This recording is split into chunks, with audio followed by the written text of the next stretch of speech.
तो मैं उसकी बेसिक आउटलाइन आपको खाका पेश कर देता हूँ। सबसे पहले ये था जो पहला हिस्सा है, उस पर सिर्फ ये बताने की कोशिश थी कि किस्से, कहानियाँ, स्टोरी टेलिंग, मैं बस इस तरह इस्तेमाल करूँगा, कहानियाँ जो हैं वो इस्लामिक ट्रेडिशन में बहुत परवेसिव, मतलब वो हर जगह पाई जाती हैं, और उसमें रिलीजियस सेक्युलर की कोई ऐसी डिवाइड नहीं है। चाहे आप सीरत से शुरू करें, चाहे आप कुरान में जाएं, चाहे आप हदीस लिटरेचर में देखें, हदीस में बहुत सारे एनेक्डोट्स हैं, वहाँ से गुजरें, तो वहाँ से आप तारीख में चले जाएं, तो मैंने तारीख की भी मिसाल दी कि तबरी का अगर देखें तो वो जो शुरू का हिस्सा है, जो पहली 3-4 किताबें, मुझे एग्जैक्टली याद नहीं है, 3 या 4 किताबें जो हैं वो ओरिएंटिंग मिथ हैं कि how did it all begin, कि कायनात का आगाज़ कैसे हुआ। और जो अर्ली, जिसे सेक्रेड हिस्ट्री कहते हैं, वो सेक्रेड हिस्ट्री जो इस्लामिक माइथोलॉजी है, वो इस्लामिक हिस्ट्री की किताबों में जो इग्नोर कर दी जाती है। तो वहाँ से शुरू करके वो पूरी मैंने फहरिस्त देने की कोशिश की है कि ये सारी जगह हैं। तज़किरतुल औलिया जो है, जो जॉनरा है पूरा हेगियोग्राफीज, वो भी इसी के अंदर है। तो वो पहला हिस्सा था, सिर्फ ये बताना कि ये it's a pretty wide spread phenomena. जब ये हो गया तो उसके बाद फिर पहली डिस्टिंक्शन जो बहुत क्रिटिकल थी मेरे आर्टिकल में, मैं ये बताने की कोशिश करूँ कि मोरल टेल्स और ओरिएंटिंग टेल्स, मैंने इस्तेलाह दी ओरिएंटिंग टेल्स। तो orienting tales are not moral tales are not orienting tales. ये डिस्टिंक्शन हम लोग भी नहीं करते और ये लिटरेचर में कम मिलती है। तो बताने की कोशिश थी कि फ़लसफ़े में मसलन कॉन्फ्रेंस ऑफ द मंतक़ तैर जो है, conference of the birds, Fariduddin Attar, वो एक मोरल टेल, उसके अंदर मोरल लेसन्स बेशुमार हैं, आपको कदम कदम पे मिल सकते हैं, लेकिन जो ओवरऑल आर्क है पूरी कहानी की, वो the story of the human soul, कि पूरा प्लॉट क्या है कि खुदा ने एक नबी भेजा है, हुद जो पर्सोनिफाई कर रहा है वर्ल्ड ऑफ बर्ड्स, जो कि इंसानों की दुनिया है, और उसके अंदर वो आके पुकारता है, वो दावत दी जा रही है कि खुदा पुकार रहा है या सिमुर्ग पुकार रहा है, और उसके बाद उसका वो जर्नी करना। तो वो एक मिस्टिकल टेल जो है वो सोल की कहानी है, सोल नफ्स का सफ़र है। तो उसको मैंने कुछ निशानदेही की कि ऐसी कहानियाँ, वो जाहिर बात है फिर वक्त और भी आर्टिकल में जगह नहीं थी। सोहरावर्दी की अगर आप पढ़ें, उनकी पब्लिश्ड है, अंग्रेज़ी में तर्जुमा हो चुकी है, थैक्सटन ने पैरेलल टेक्स्ट किया था, उसको देखें। वहाँ इब्न सीना में, तो मैंने ये कहा कि फ़लसफ़े में मिलता है, इरफान में भी या तसव्वुफ़ में भी मिल जाती हैं ऐसी कहानियाँ। और वो समझना ज़रूरी है कि ये मोरल टेल्स नहीं है, ये ओरिएंटिंग टेल्स हैं। They orient the life, human life. और जब ओरिएंट हो जाती हैं कि हम हैं कौन और कहाँ हैं और कहाँ जाना है, उसके अंदर फिर सफ़र में बहुत सारे, जिसे एथिकल कंसर्न्स कहते हैं, मोरालिटी कहते हैं, that does play itself out. तो ये दूसरा उसका मेन थीम था, सेकंड सेक्शन। उसके बाद फिर मैंने तीसरा जो थीम उठाया वो ये था कि वाई स्टोरीज, कि स्टोरी टेलिंग क्यों की जा रही है। उसमें मैंने बहुत सारे ट्रेडिशनल टेक्स्ट से फिर एग्जांपल्स दी। तो उसमें बताया कि फंक्शन क्या है स्टोरी टेलिंग का, और वहाँ पे देखें तो एंड मैंने किया कंटेम्प्रेरी मौलाना थानवी पे, अरवाज सलासा से। तो उन्होंने कहा कि सोहबत ऐसी शख्सियात की जिनकी, चाहे वो औलिया हैं या अम्बिया हैं, उनकी कहानियों से उनकी सोहबत हासिल होती है। तो मैंने कहा कि फंक्शन जो है स्टोरी टेलिंग का, इट्स नॉट सिंपल मोरालिटी। तो story telling has numerous functions, ये this is part of what I am trying to show, कि story telling performs numerous functions, और इन टेक्स्ट के अंदर से भी देखा जा सकता है। तो उनको प्योरली सिर्फ ethical tales, again moral tales नहीं देखा जा सकता, इन्हीं टेक्स्ट के अंदर से बहुत सारे पर्पसेस डिफाइन हो रहे हैं। मैं वो नहीं बताऊंगा कौन से आपने पढ़ा है, वो डिस्कशन कर सकते हैं। उसके बाद दूसरी चीज़ इसी से मुतालिक वायर स्टोरीज, वो ये है कि हर जॉनरा जो शुरू हुआ था, पियर हदो जो फ्रेंच फिलोसफर हैं, उन्होंने philosophy as a way of life, उनकी बहुत मशहूर किताब है, उसका एक कोट था। और फिर डॉक्टर नासर, सैयद हुसैन नासर, उनका भी मैंने कोट दिया कि जॉनरा स्पेसिफिसिटी, कि अगर कोई पैगाम है, अगर डॉक्ट्रिनल टेक्स्ट है तो डॉक्ट्रिन, फिलोसॉफिकल टेक्स्ट है तो मंतिक जाननी पड़ेगी। इसी तरह कहानी को पढ़ने के लिए कहानी की फॉर्म, ये फॉर्म जो है कि कहानी है या शायरी है, they take a particular genre form, और उसकी अगर मैकेनिक्स नहीं पता, स्टोरी को रीड किया जाता है प्लॉट के अंदर से। स्टोरी फिलोसफाइज नहीं होती, स्टोरी प्लॉट के अंदर से पहले लेवल पे देखनी होती है, जिसको लिटरल रीडिंग कहते हैं। आप फिल्म देखें, आधी फिल्म देख के आप फिल्म पे राय कायम करना शुरू कर दें, आपने प्लॉट को मुकम्मल नहीं होने दिया। इसी तरह जो इस्लाम की या मुसलमानों की कहानी है, जो ओरिएंटिंग टेल है, जो कुरानिक टेल है, वो आखिरत के बगैर मुकम्मल नहीं होती। तो आखिरत को एलिमिनेट नहीं किया जा सकता, तो बिगिनिंग देखनी पड़ेगी, फिर सेक्रेड प्रोफेटिक हिस्ट्री है हज़रत आदम अलैहिस्सलाम से रसूल पाक सल्लल्लाहु अलैहि वसल्लम उन तक, और उनके आगे फिर जो कुरान के ख़ास तौर पे जो लास्ट चैप्टर्स हैं कि इख्तितामिया दी एंड क्या है। तो स्टोरी का पूरा आर्क को समझना और उसके अंदर से चीज़ों को रीड करना, इसीलिए एस्केटोलॉजी प्लेज अ मैसिव रोल। तो अकायद का भी हिस्सा है, अकीदे में बात हो रही है, खुदा को माने तो ओरिजिन को भी मानेंगे, अंबिया को मानेंगे तो सेक्रेड हिस्ट्री को मानेंगे। अब देखिए मैं स्टोरी को मैप कर रहा हूँ अकायद पे कि खुदा को मानने से इब्तदा को, दरमियान को, इख्तिताम को, सबको मानना पड़ता है। खुदा हर तरफ प्रेजेंट है, ऑमनी प्रेजेंट, हर डिमेंशन में। तो उसके बाद अंबिया का जिक्र है कि पूरी कहानी को माना जाए। मुसलमान होने में ये नाकाफी है कि सिर्फ रसूल पाक को माने, बाकी अंबिया को क्यों माना जा रहा है? बाकी अंबिया को माना एक स्टोरी की अफर्मेशन है। इस्लामिक स्टोरी जो है उसमें बाकी अंबिया का भी एक किरदार है, उस स्टोरी के बगैर रसूल पाक का किरदार समझ में नहीं आएगा। रसूल पाक हज़रत इब्राहीम अलैहिस्सलाम के बगैर समझ में नहीं आएंगे। मेरे ख्याल है उज़ैर कादरी साहब ने एक दफ़ा लेक्चर दिया था हज़रत इब्राहीम के हवाले से, तो उसमें भी यही जिक्र था। तो जॉनरा को उसकी अपनी टर्म्स पे रीड करना ज़रूरी, ये पॉइंट था उसका ओवरऑल। कि पोइट्री का अपना जॉनरा है, अपनी मैकेनिक्स हैं। तो with an eye to the form that the message takes, अगर ये डिस्टिंक्शन भी की जाए कि फॉर्म और मैसेज, तो मैंने कहा कि ये इतने it is not that straightforward to just parse out this is the form and that's the message. Message इधर जा रहा है और फॉर्म कहीं और जा रही है, और form is just there to help the message. तो फॉर्म, कुछ लोग तो इस हद तक कहते हैं, आपने सुना हो मार्शल मकलूहन का नाम, the medium is the message, that probably way too strong, लेकिन there is something to it. तो ये अगला पॉइंट था कि अगर फिलोसॉफिकल टेक्स्ट पढ़ रहे हैं तो फलसफे के कवायद जानने होंगे। इसी तरह अगर स्टोरी टेलिंग है तो कहानियों को भी समझने के लिए उसका reading skills, particular reading skill है, जिसको मेरे ख्याल में बेसिक लेवल में ये कहता हूँ कि प्लॉट के अंदर से रीड करना चीज़ें।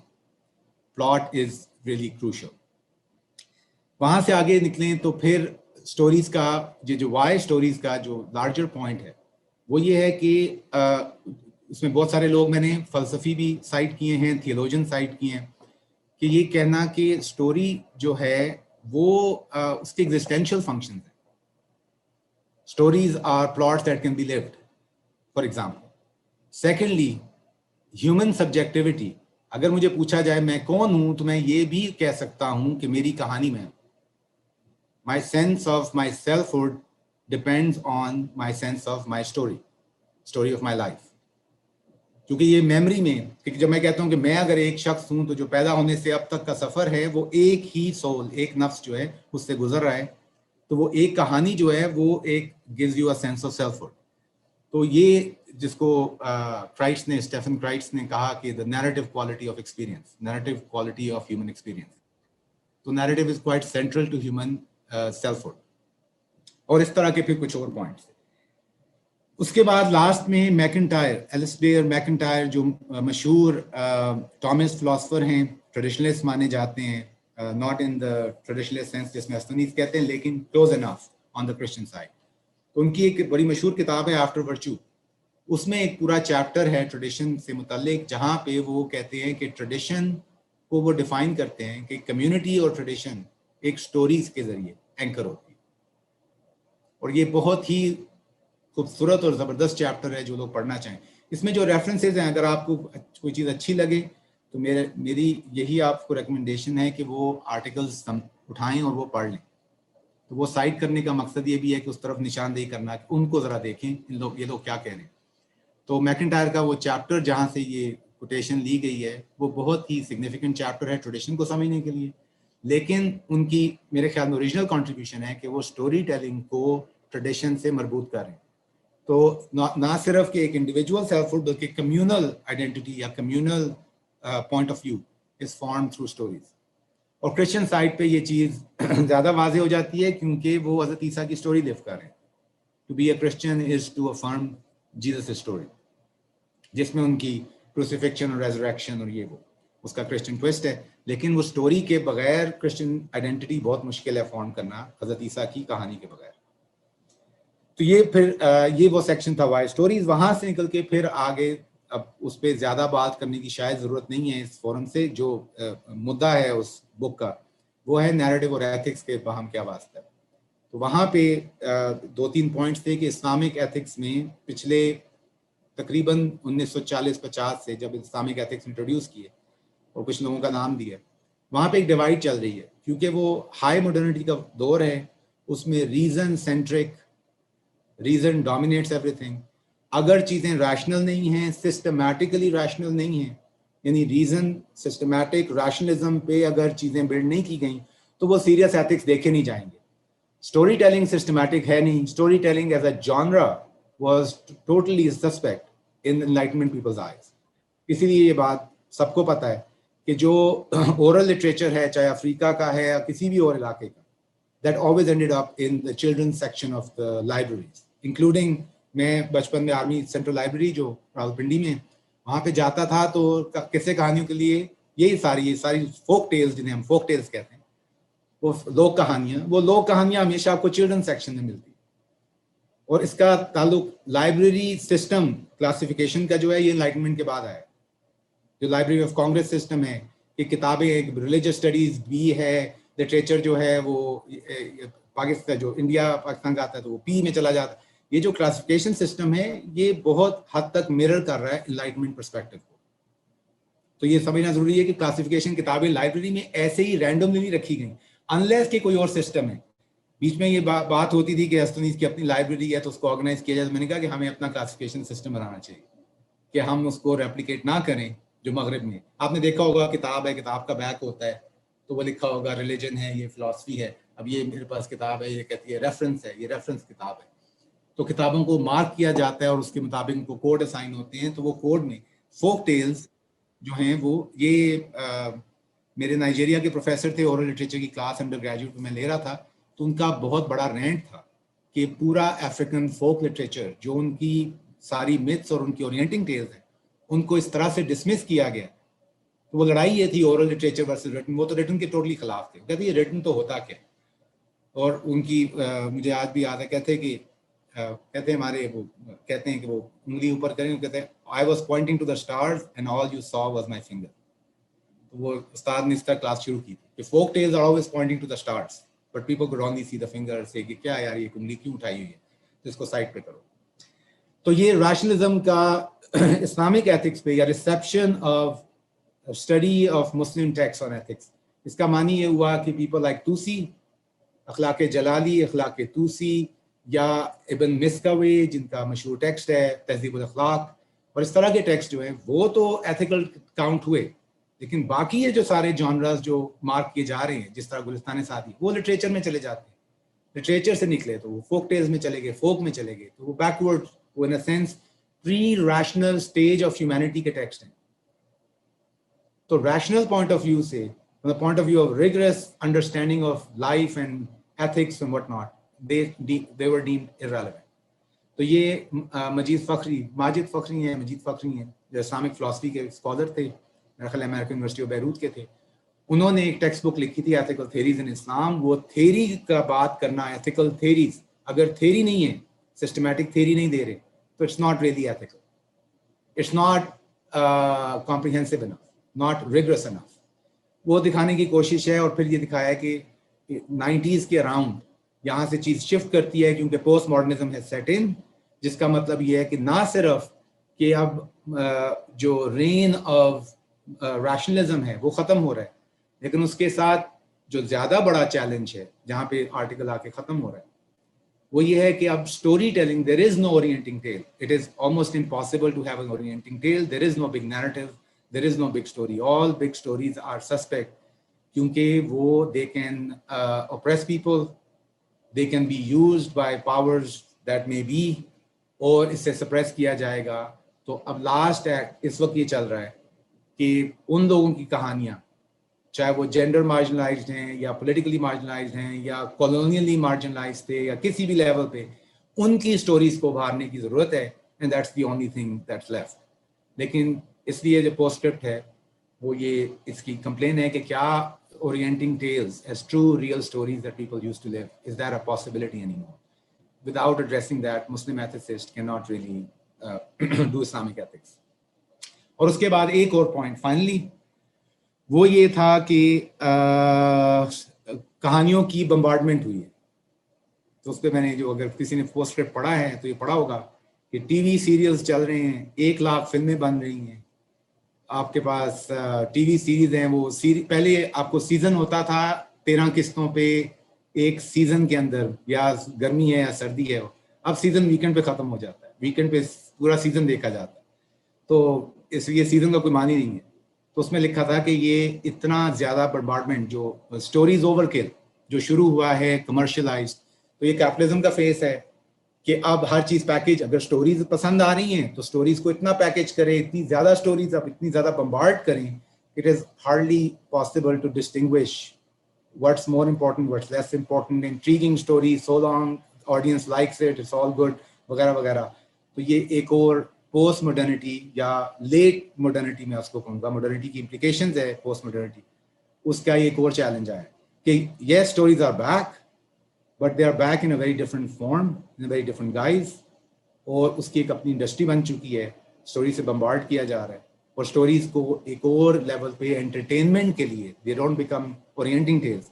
दैट ऑल सेड, अपने एक्सपीरियंस तजर्बे से, लोगों से जो बात, स्टूडेंट से बात होती थी, तो ये भी पता सामने आती है चीज़ कि आज भी लोग हैं जो किसी लेवल पे बैटमैन, स्पाइडरमैन बनने की कोशिश कर रहे हैं, बच्चे जो बड़े हो रहे हैं, या वो हैरी पॉटर की तरह इंतज़ार कर रहे थे कि वो उधर से मारा भी खाता आएगा और हमें भी बुलाया जाएगा। तो somehow stories still carry that power that people, the souls seek to live that story and they want it to be real. So that is part of being human. उसको एलिमिनेट नहीं किया जा सकता। तो ये मैप है article का, ये उसमें इश्यूज हैं। अब आप लोग कुछ क्लैरिफिकेशंस चाहते हैं, सवाल चाहते हैं, कमेंट्स हैं, डिस्कशन है, तो मैंने इतना ही बस आपको दोबारा एक ओवरव्यू देना था और उसके बाद कुछ डिस्कशन करनी। अब लेक्चर कोई नहीं। तो वकार साहब ने मेरा ख्याल है कुछ बातें की थी।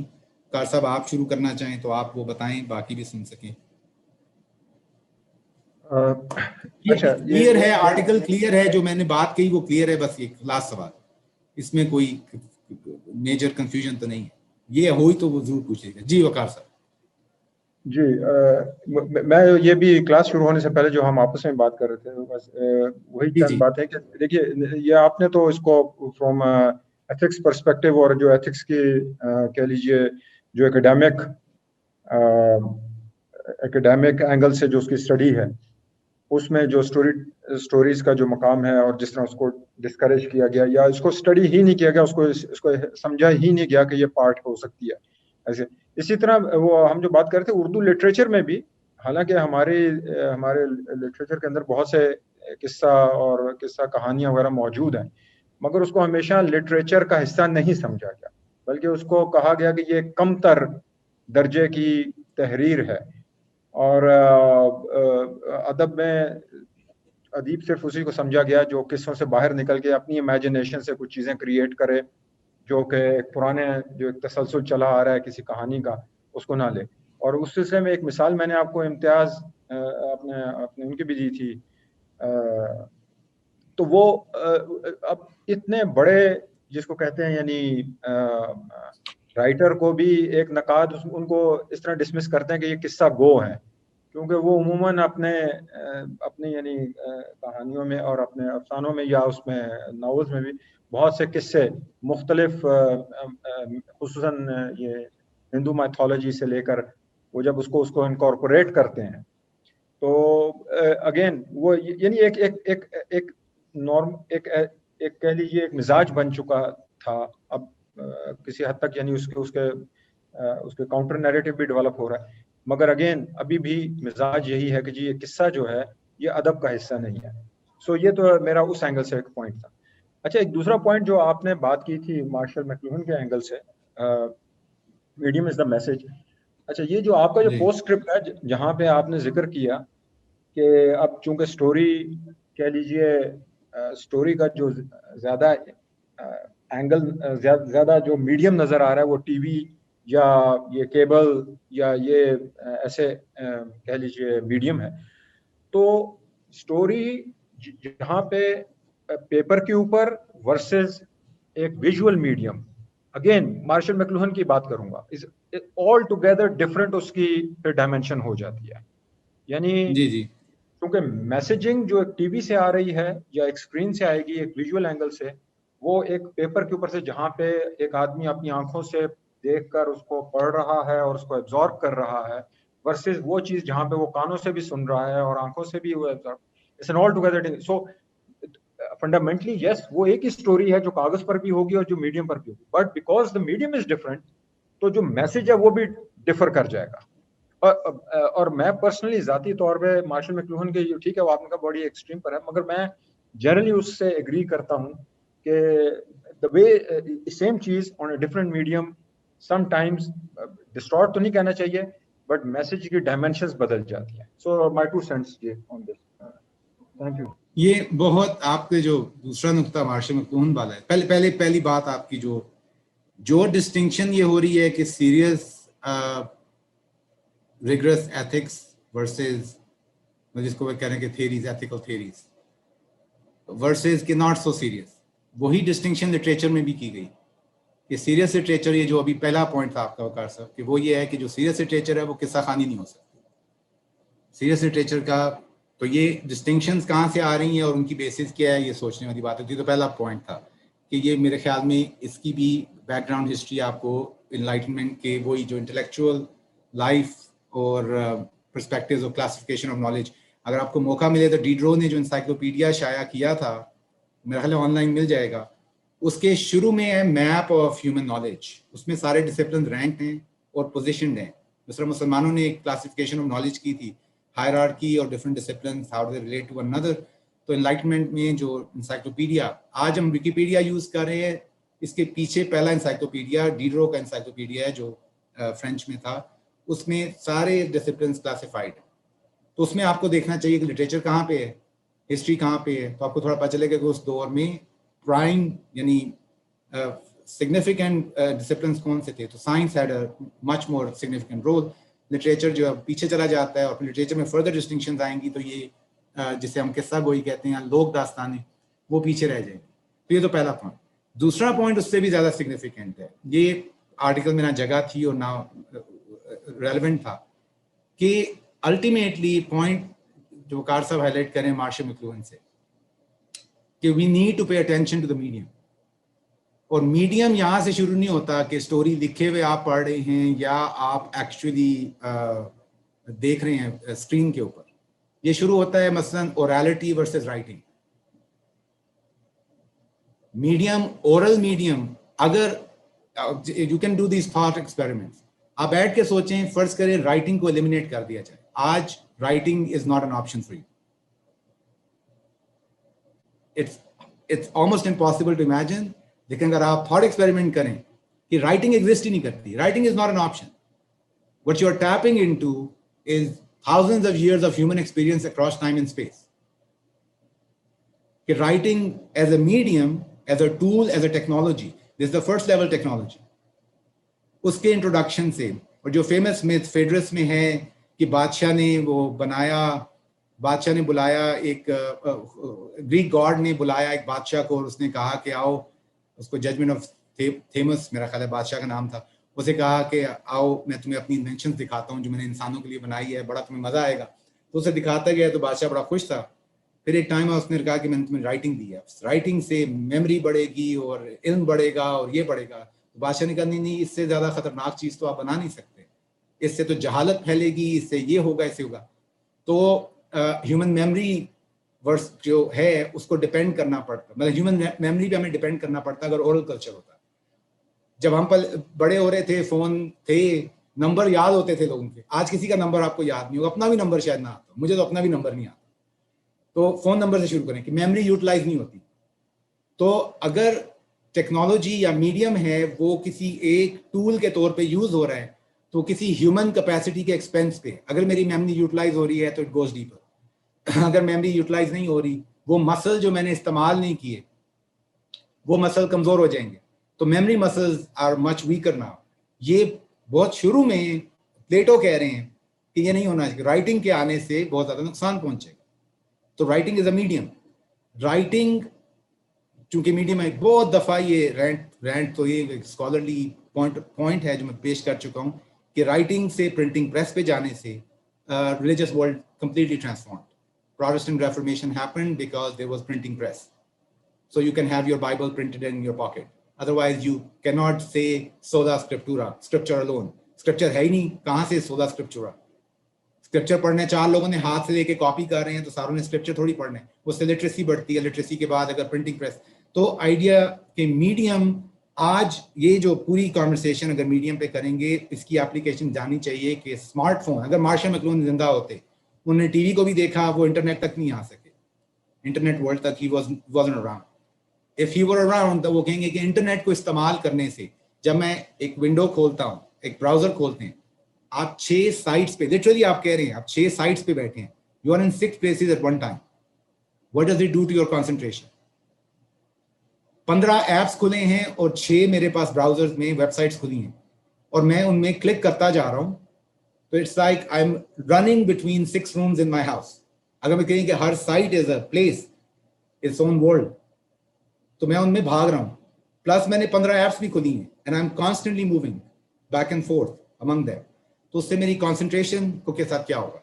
फॉर एग्जाम्पल, तो मार्शल मैकलून का ये मिशन था कि वो बहुत मीडिया स्पेसिफिक के टीवी एज अ मीडियम क्या कर रहा है, उसने क्या ट्रांसफॉर्मेशन किया ह्यूमन साइकी में, कल्चर में, वगैरह वगैरह.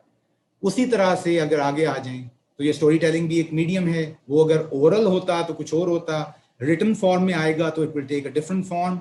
लेकिन रिटन का ओरल से बड़ा खास ताल्लुक था. पिछले ज़माने में कहानियाँ पढ़ी जाती थी, जो किस्सा खान थे, या खुद बयान करें कुछ किस्सा गो, जो किस्सा खानी बाजार वगैरह, या कहानी को ऊंचा पढ़ना.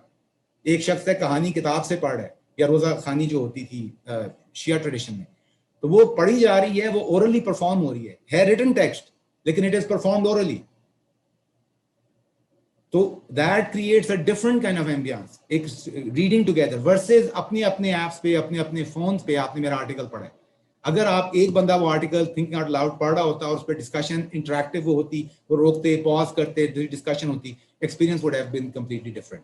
तो ये मीडियम स्पेसिफिसिटी जो है, दैट्स क्वाइट क्रिटिकल. अब उसके बाद फिल्म से अब ये जो स्क्रीन आ गई, नेटफ्लिक्स वगैरह घर पे आप देख रहे हैं, तो व्हाट डज दैट डू? ये एक साइड कॉन्वर्सेशन है, मेरे आर्टिकल से डायरेक्टली रेलेवेंट नहीं है, लेकिन it is it's a direct implication of paying attention to medium.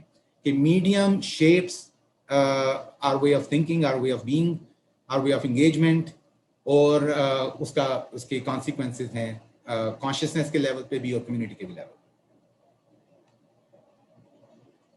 तो बहरहाल सब कुछ मैंने जो कहा है वो वकार साहब की बात कोई सपोर्ट में कहा है कि ये अहम नुक्ता है, इसको जरूर सामने रखें कि मीडियम सिर्फ ये नहीं है कि जॉनरा, हाँ जी बस हमने रूल सीख लिया, पोइट्री ऐसे होती है, तो पोइट्री किताब में पढ़ना और पोइट्री की जो मुशायरे होना, और मुशायरे से अगर आप वो बैतबाजी होती थी, बैतबाजी कर रहे हैं, तो कंप्लीट मतलब इसके इफेक्ट डिफरेंट है. मीडियम की काफ़ी ब्रॉडर अंडरस्टैंडिंग ज़रूरी है.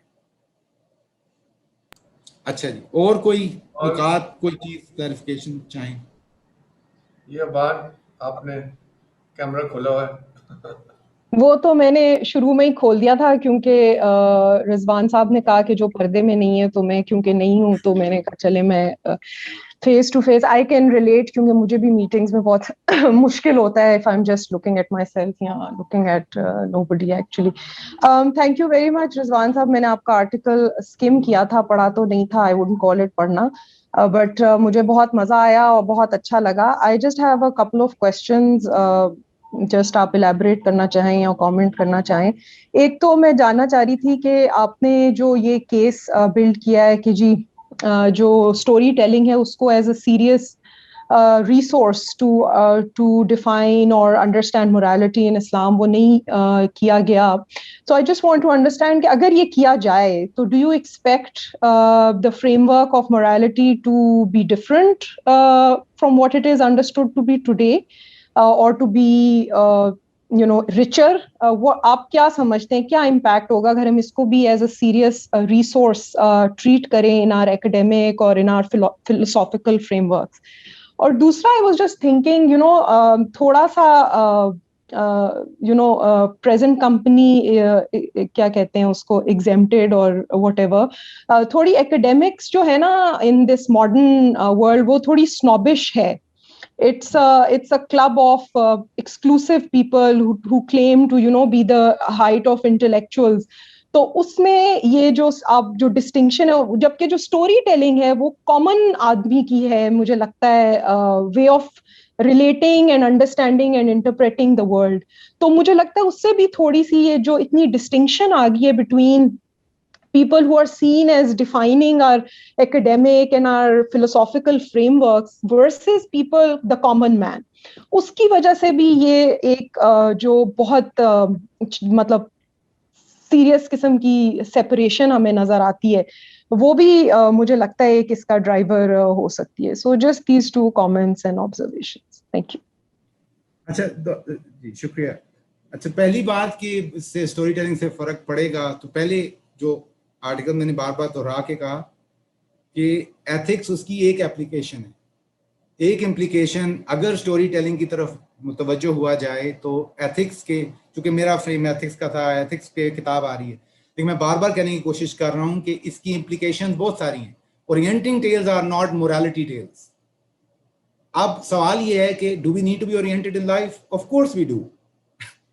ओरिएंटेशन के बगैर आप जीपीएस क्यों लेके फिर रहे हैं सारे? इवन आम जिंदगी में हमें जीपीएस चाहिए। तो एक लाइफ का एक ओवरऑल आर्क ऑफ लाइफ, कि हम कौन हैं, कहाँ आए हैं, क्यों आए हैं और क्या करना है।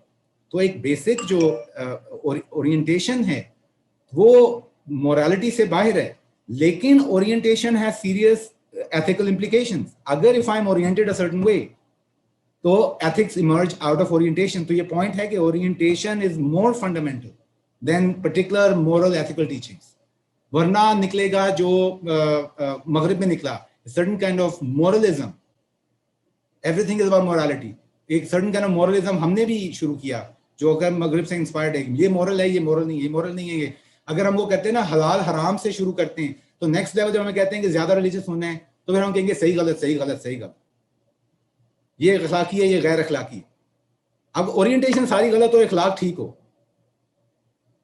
ओरिएंटेशन टोटली ऑफ है। अब गलत, मैं पेशावर जा रहा हूँ लेकिन रास्ते में जाना, मुझे कराची था, मैं जा पेशावर रहा हूँ, लेकिन रास्ते में मैं लोगों को खाना भी खिलाता हूँ, गरीब को पैसे भी देता हूँ, तो बहुत अच्छे आदमी है, बहुत अच्छे आदमी। वो कहा भाई पुठी डिमेंशन में, डायरेक्शन में जा रहे हैं, सॉरी पुठी आ गया, पंजाबी हूँ, तो गलत आप रास्ते पे जा रहे हैं, ऐसे नहीं करें। तो रास्ते की तयन करने के लिए ओरिएंटेशन, तो एक तो इसकी एप्लीकेशंस बहुत सारी हैं, ये पहला पॉइंट है।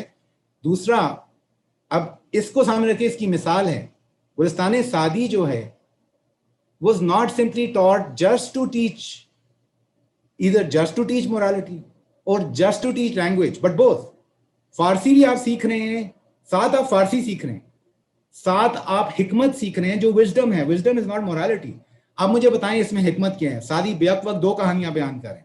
एक कहानी कहते हैं वो बादशाह है, वो बादशाह ने पकड़ा, वो इनका डाकुओं का पूरा ग्रोह था, उसको पकड़ लिया, उनको मारने लगा, उनके सरदार को, उसका एक बच्चा था सा, तो सरदार को पकड़ा, उसने कहा बच्चे को भी जो है वो कत्ल कर दो। तो वजीर खड़ा था, वो नरम दिल था, वजीर ने कहा जी ऐसे नहीं करें, बच्चा जो है वो तो तब्दील हो जाएगा, बच्चे को हम ट्रेन करेंगे अच्छा। उसने कहा नहीं, सांप का बच्चा जो है वो सपोलिया होता है, तुम इसको कत्ल करो। उसने कहा नहीं नहीं मारना, आप देखें, आप मेरे उसके I'll take care of him, I'll train him, तो he'll be very different। उसके बाद बच्चा बड़ा हुआ, उसकी बेहतरीन ट्रेनिंग की गई, उसको अखलाक सिखाया गया, और उसके बाद एक ग्रोह आया डाकुओं का, उनके साथ शामिल हुआ, द सेम थिंग हैपेंड। इसका मतलब क्या है? सादी क्या कह रहे हैं? सादी कह रहे हैं कि human nature doesn't change, we are simply extension of our family, जैसे मेरे बाप वैसा मैं। दूसरी, अगर ये बात सच है तो सादी ने गुलिस्तान सादी क्यों लिखी? हकायात बयान करने का मकसद क्या है? This is not a moral problem. उनका है कि हिकमत है, कहीं पे चीजें तब्दील नहीं होंगी, कहीं पे चीजें तब्दील होंगी, कहीं पे इंसान तब्दील होगा, ऐसी उनको हकायात दिखाई जा रही, कहीं पे इंसान। लेकिन ये हिकमत के लेवल पे ये डिसर्नमेंट, तो ना सिर्फ मोरालिटी, सिर्फ इसका अखलाकी सबक ही है। हमें होता है ना, कहानी पढ़ी है तो जी अखलाकी सबक क्या निकला? अखलाकी सबक निकला है, कहानी खत्म होगी। लेकिन कहानी को रीड करें, इस तरह के सवाल पूछें, तो बच्चा पूछेगा कि ये क्या बात हुई, ऐसे होगा, सोचना पड़ेगा, नहीं कुछ ऐसे लोग होते हैं, कुछ ऐसे नहीं होते हैं। तो हकायात में हिकमत भी हो रही है, मोरालिटी भी है, और मतलब अनबिलीवेबल जो फारसी का लेवल है और जो पोएटिक्स हैं उसके, वो अनबिलीवेबल है। मैं आज अभी पिछले दिनों पढ़ रहा था, तो इट्स रिमार्केबल। फ्लावरी पर्शियन, मतलब वो डिफिकल्ट पर्शियन, उसके जरिए तो लैंग्वेज भी सिखाई जा रही है, जुबान की खूबसूरती भी सिखाई जा रही है, एक्सप्रेशन भी सिखाया जा रहा है, अखलाक भी सिखाया जा रहा है। तो बहुत सारे लेवल्स पे टेक्स्ट ऑपरेट कर रहा है। स्टोरी टेलिंग मेरे ख्याल में, मैं पॉइंट ये है कि story telling allows these multi faceted engagement rather than one dimensional. ये फलसफा है, आओ फलसफा सीखो। ये यहाँ पे एथिक्स भी हो रहे हैं, लैंग्वेज भी हो रही है, ये भी हो रहा है, मल्टीपल लेवल्स पे ऑपरेट कर रहे हैं, और इसके रिजल्ट्स मेरा ख्याल है कि एक wholesome cultivation of the self. तो अगर ये पूछा जाए कि मुसलमानों की इखलाकी तरबियत कैसे होती थी बच्चों की, तो इस तरह के text were always more important than reading Ibn Miskawayh या वगैरह वगैरह जो फिलोसॉफिकल टेक्स्ट। तो ये तो पहले सवाल का आपका जवाब है। तो मैं समझता हूँ कि ये story telling makes a difference, makes us more human, लेकिन with the right conditions, with the right kinds of text.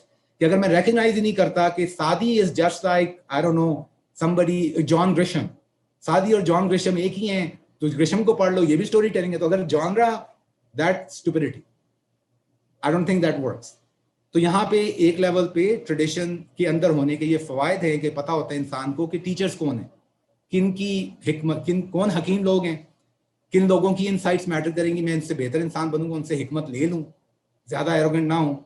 अगर वो रिकग्निशन नहीं है तो all story telling is just watch a Netflix show and that's as good as anything else. तो ये उसपे थोड़ी सी कैवियाट। दूसरा पॉइंट कॉमन एलीट का।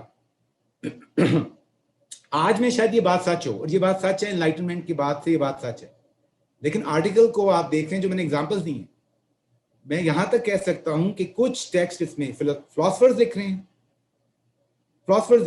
First rate philosophers. इब्न सीना लिख रहे हैं ये हकायात, तीन जो उनकी मेजर जो हेनरी कॉर्बैन ने स्टडी की है, who was the ultimate philosopher, I mean French philosopher, interpreter of Islamic tradition.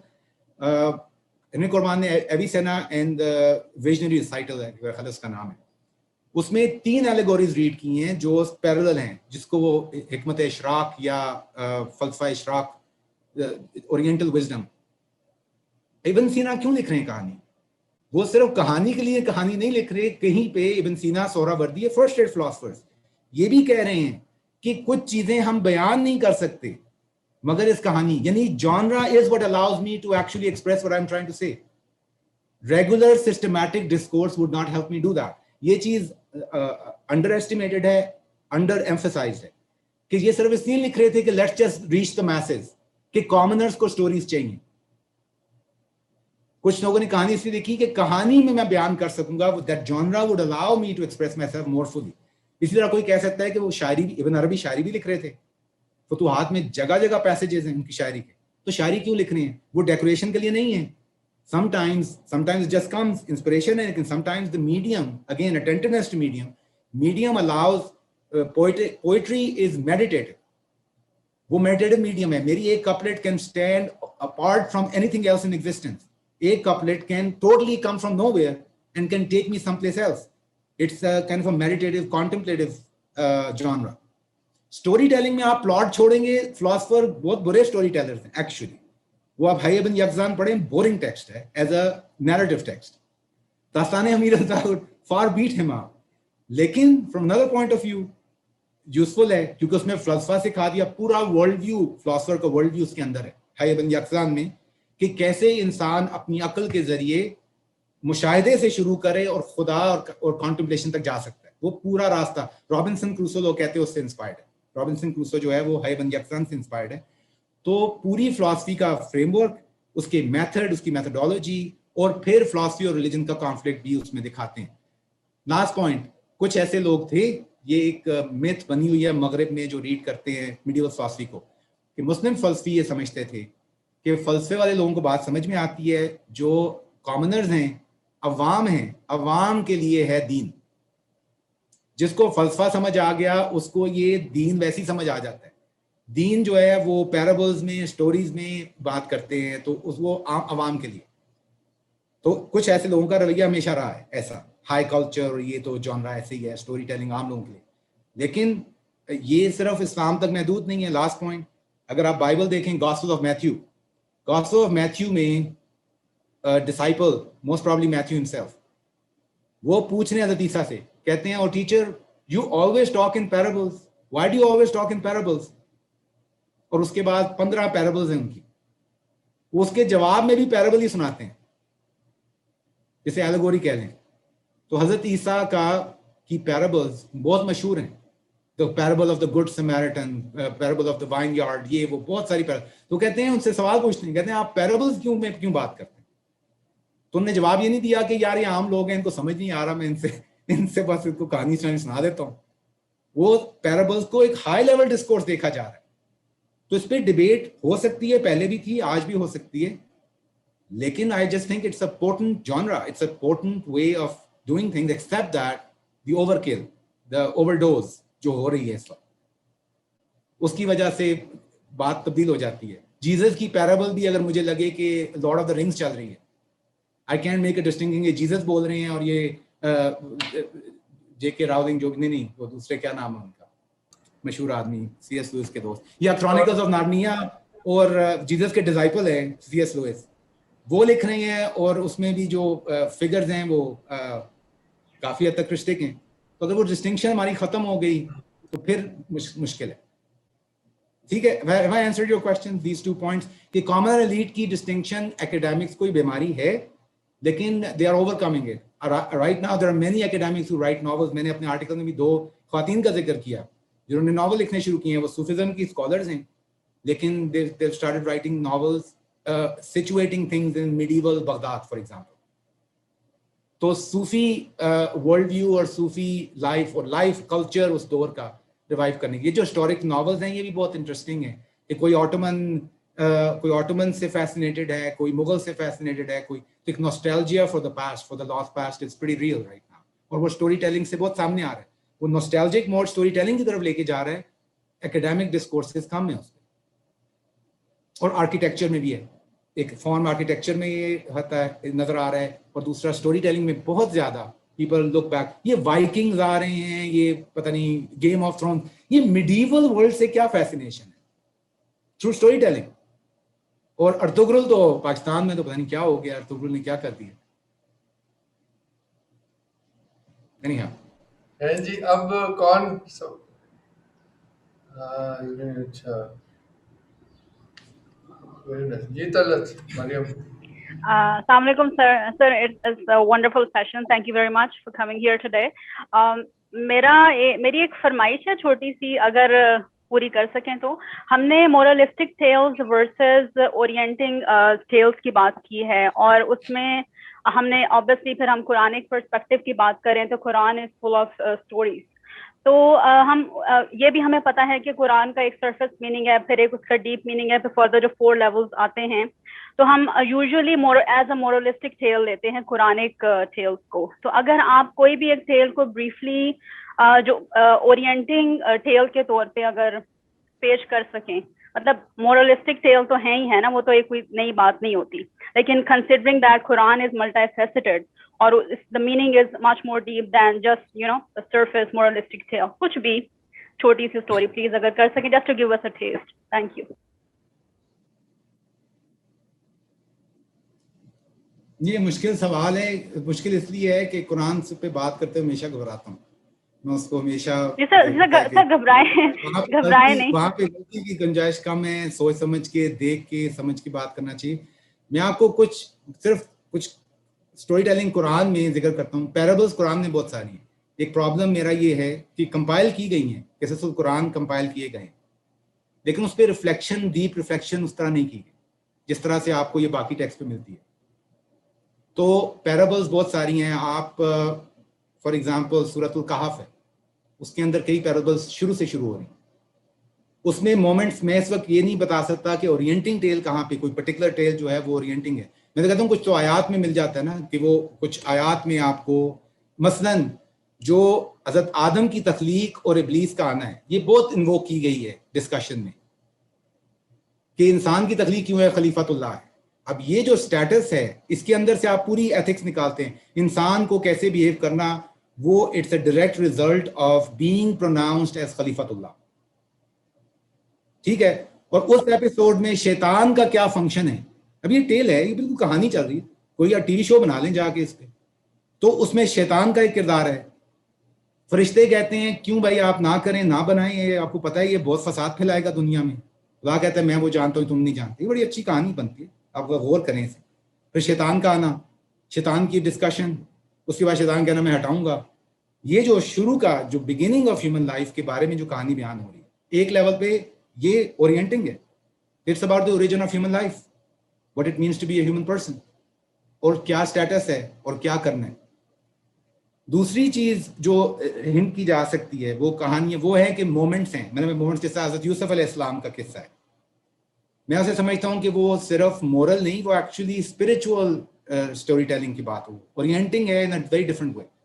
हज़रत यूसुफ अलैहिस्सलाम की कहानी शुरू होती है ख्वाब से. उन्होंने ख्वाब देखा और आप उसके सूरत के एंड पे जाएं तो ख्वाब की ताबीर हो रही है, ठीक है. उसको तवज्जो से पढ़ें और उसके मोमेंट को देखें. हज़रत यूसुफ के शुरू में वो ख्वाब आता है, उसके बाद उनकी सफरिंग स्टार्ट हो जाती है. सफरिंग चलती जाती है.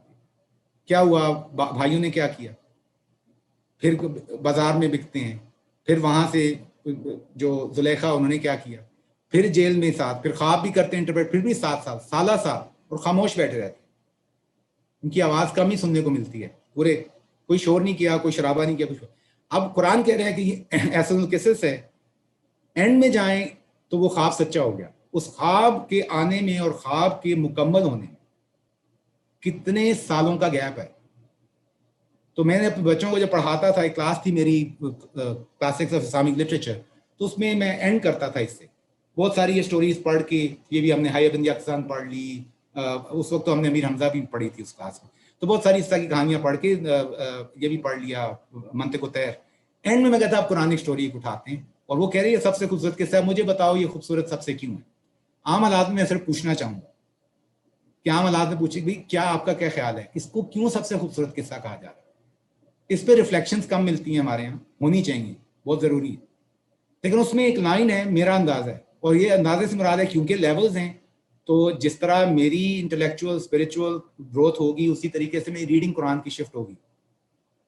कल मेरा जवाब 10 साल पुराना, 4 साल जवाब नहीं था मेरे पास. पहले मैं आपको ये बताता हूँ, बच्चों को इसलिए इन्वाइट करा था, आप लोग क्या कहते हैं, लेकिन जिसका भी जवाब सुना मज़ा नहीं आया.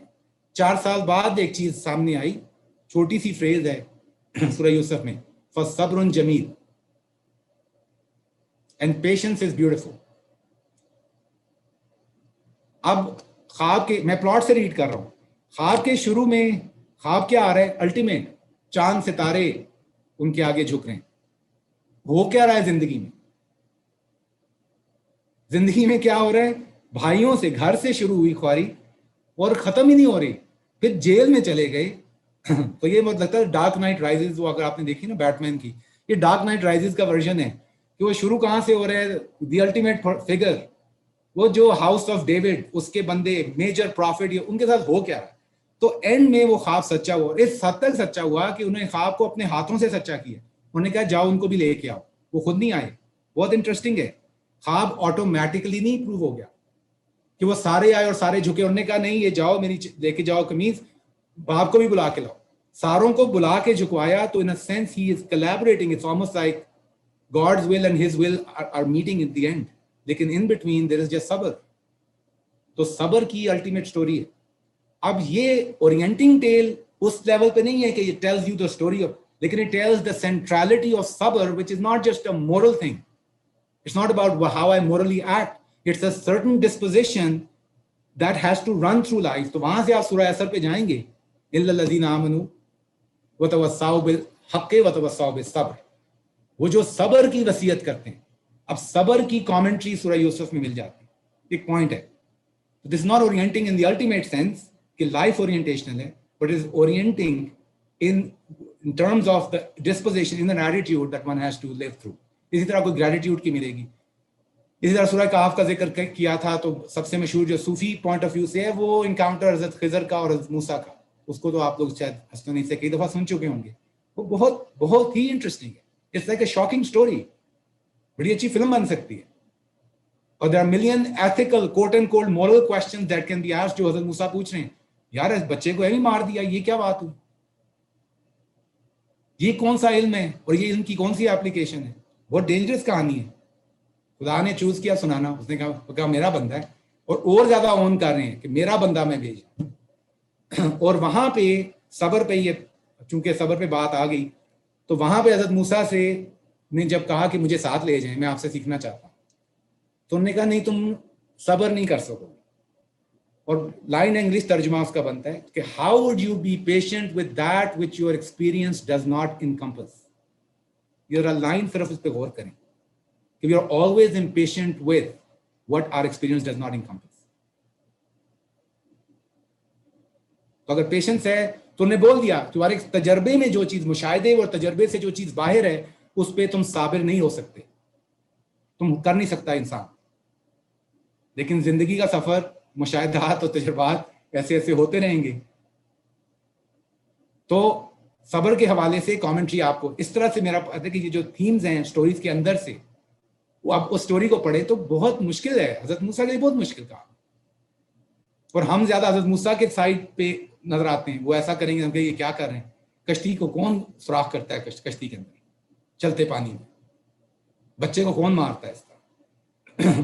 तो ज्यादा मतलब मैं बड़ी ओरिएंटिंग टेल, वो तो एक ओवरऑल आर्क है। वो अगर आप जो चाहता है मुझे वो ईमेल कर दें, मैं आपको कुरान ओरिएंटिंग टेल कुरान से, वो मैंने पहले एक दफा साइन भी की थी, वो मैंने एक टेक्स्ट लिखा था, कुरानी आयात से कुरान ओरिएंटिंग टेल क्या बनती है। What's the biggest plot? What's the plot of a Muslim's life as told by the Quran, based on Quranic verses? वो इसी का एक लार्जर प्रोजेक्ट था, जिस तरह का आप सवाल पूछ रहे हैं। वो ये सारे शुरू कैसे हुआ, फिर प्रोफेटिक हिस्ट्री में क्या होता है, तो हज़रत इब्राहिम तक क्या हुआ, फिर उसके बाद तो वो एक नैरेटिव आर्क क्या है Islam what's the Islamic story, Islam sacred story. तो वो कुरान बेस्ड मैं आपको भेज सकता हूँ अगर आप मुझे ईमेल करें। जी सर, बहुत खूबसूरत। सर, जो आपने सब्र की बात की थी और हज़रत यूसुफ अलैहिस्सलाम की, तो वो कहते हैं ना कि अहले मिस्र और अहले कनान, बनी इसराइल की कितने हजारों लोग हैं जो उससे कहत से बचे, एक इंसान के सब्र की वजह से। ये सब कुछ जो हुआ और उसके बाद वो इतनी एक दो कौमों को उन्होंने बचाया था। और ये मेरा यही पॉइंट है कि एक कहानी के अंदर 40 चीजें आप सोच सकते हैं। मेरा ये पॉइंट है क्योंकि फिलोसॉफिकल ट्रैक जो ट्रीटिस होता है, it is about proving that one issue, it is debating that one aspect। यहाँ पे आप जब पढ़ रहे हैं, मतलब अगर आप सूरह यूसुफ पढ़ रहे हैं तो कहीं पे आप रुक के कहेंगे कि क्या खूबसूरत तरकीब है, कुरान की तरकीब देखें कि इतनी बड़ी बात है, सिर्फ 2 लफ्ज फसब्रुन जमील ऐसे करके खड़े हैं, almost like a poetic phrase, stand middle of story चल रही है, अचानक फसब्रुन जमील। तो आपको उसकी लैंग्वेज पे, उसकी morality, attitude, internal orientational wisdom, जिस तरह मैंने कहा अब ये आयत है, ये मोरल लेसन तो नहीं है लेकिन बहुत खूबसूरत सवाल है कि जो मेरे तजर्बे में नहीं है उसके साथ मेरा सब्र करना बहुत मुश्किल है। मुझे हट के चीजें दे, मैं सब्र नहीं कर सकता। मुझे वो तकिया नहीं मिलता जिस पे मैं सो सकता हूँ, तो इंसान सब्र नहीं करता।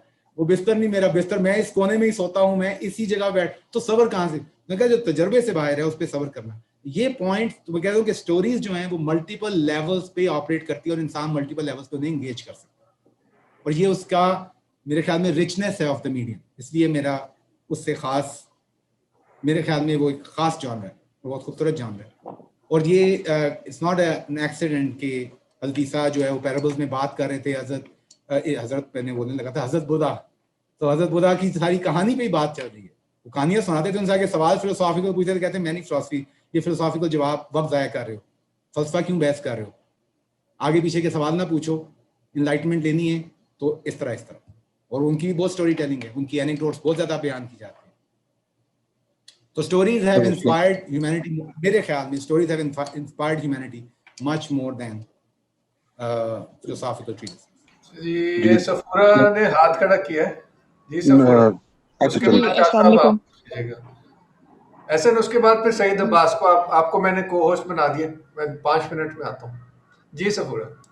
जी अस्सलाम वालेकुम रिजवान साहब, ये बड़ी इंटरेस्टिंग डिस्कशन है। मैं ये जो आपने मेंशन किया डिफरेंट मीडियम्स के बारे में कि oral tradition versus written versus जो अभी हम लोग मूवीज और फिल्म की सूरत में देखते हैं, और जिस तरह से हम लोगों का मतलब एज पाकिस्तानी नेशन हम लोग का रिएक्शन था टुवर्ड्स दिस, एक एग्जांपल है, लेकिन ये मुझे लगता है कि एक बड़ी रिफ्लेक्शन हमारे लिए इस चीज में कि we are really craving for meaningful stories as Muslims, as Muslim nations, and मतलब हम लोग का नॉस्टैल्जिया है और हम लोग को शायद we are not even aware of it, और एक तुगरल एक जैसे एग्जांपल थी कि हम लोगों को इस चीज पे ज्यादा फोकस एज मुस्लिम्स ना सिर्फ इसलिए कि एक एंटरटेनमेंट का सोर्स है, बल्कि इट रियली इज मीनिंगफुल हम लोगों को एज मुस्लिम, यानी एक चीज ये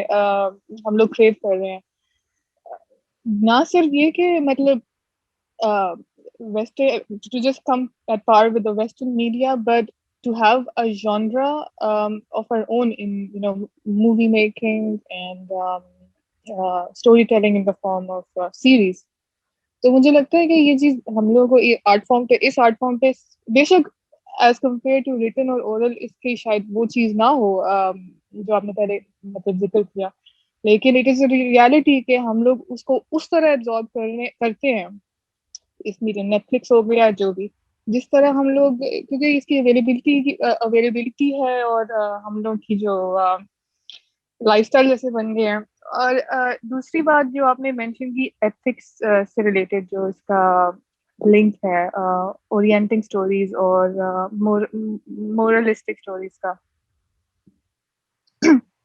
क्योंकि मुझे लगता है कि ना सिर्फ आम इंसान के लिए ये चीज मतलब एक हमारे लिए तो रखती है, क्योंकि हम लोग we take the example of Quran and Quranic parables और हमें पता चलता है कि स्टोरी टेलिंग की इम्पोर्टेंस।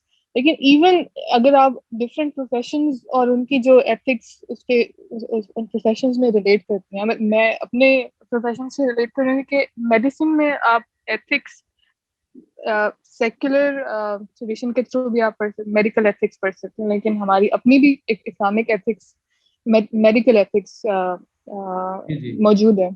लेकिन अब मुझे ऐसा पर्सनली ऐसा लगता है जिस तरह आप एथिक्स बता सकते हैं, लेकिन अगर आप उसको ओरिएंटिंग स्टोरी जो आपने जिसका आप जिक्र करते हैं उसके थ्रू बताएं तो उसका it just completely shifts the perspective. अगर आप जस्ट एग्जांपल आप फॉर एग्जांपल मेडिसिन में आप ट्रीट कर रहे हैं पेशेंट को, इट्स मुस्लिम नॉन मुस्लिम है या good person bad person etcetera, अगर वही ओरिएंटिंग स्टोरी की बात कि आप उसको उस ह्यूमन ड्रामा से रिलेट करें जो हम कुरान में अलस्तु बिरब्बिकुम से, कि ये सब इंसान की स्टोरी, हर इंसान की स्टोरी वहां से शुरू होती है और खत्म होती है खुदा पे, तो वो मेडिकल एथिक्स का मीनिंग ही मतलब बदल जाता है। और उसके बाद वो उस ओरिएंटिंग स्टोरी में यही मेडिकल एथिक्स किस तरह अप्लाई होते हैं, मतलब ये मैं समझती हूँ कि ये चीज उसमें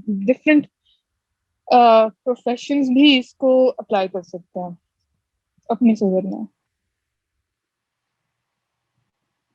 आपकी पहले इस बात में आपकी बात से बिल्कुल एग्री करता हूँ, मैं उस पर थोड़ी सी कमेंट्री दे दूंगा। पहली चीज थी आवर स्टोरी, मैं इसको कहूँगा आवर स्टोरी, कि आप कह रही हैं हमें स्टोरी हमें तगरुल है जिस तरह, मुझे लगता है कि हमें अपनी story who are we Pakistan की बात करें इस वक्त, हमारा एक डिस्कनेक्ट है कि तुर्की में अर्तुगरुल का रोल है कि वो ऑटोमन एम्पायर के साथ उनका जो ताल्लुक है, मॉडर्न रिपब्लिक ऑफ टर्की जो कमाल अतातुर्क के बाद शुरू उसमें आपको पता है, आपने पता नहीं इस कोर्स में डिस्कशन आई या नहीं आई कि जो secular Republic self affirming secularist Turkey, उसमें स्क्रिप्ट को ख़त्म किया गया, अरबी स्क्रिप्ट निकाला गया।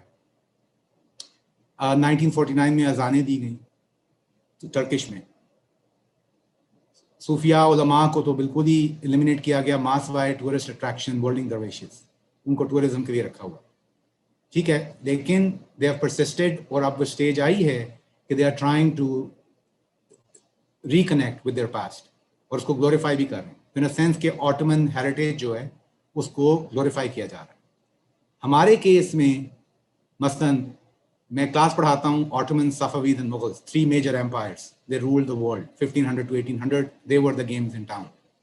हमारा मुगल्स के साथ क्या वास्ता है, क्योंकि 1947 के बाद से we will just have what's our heritage, हम कौन हैं एज अ मुसलमान। तो अब अर्तुगरुल देख रहे हैं, मुगल से शायद हम एम्बैरेस्ड हैं, पता नहीं क्या मुगल्स जो हमारा इलाका था, हमारे जो थे कि मतलब Taj Mahal, 7 wonders of the world, पूरी दुनिया देखने आती है, जब दिल चाहता है प्राइड ले लेंगे, जब दिल चाहेगा डिस्टेंस ले लेंगे।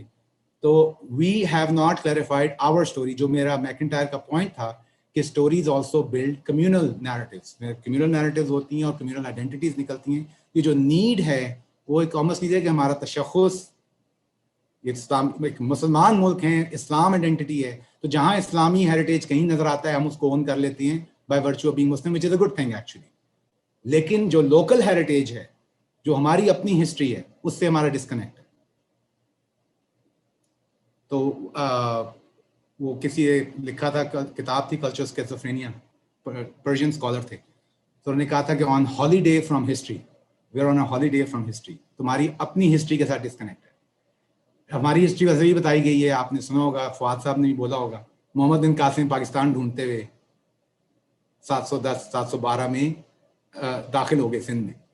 अब ऐसी स्टोरी आपको सुनाई जा रही है, वो अब बच्चे भी ज़्यादा स्मार्ट है, इस तरह नहीं चलता। और 60-70 years later we could do better than that.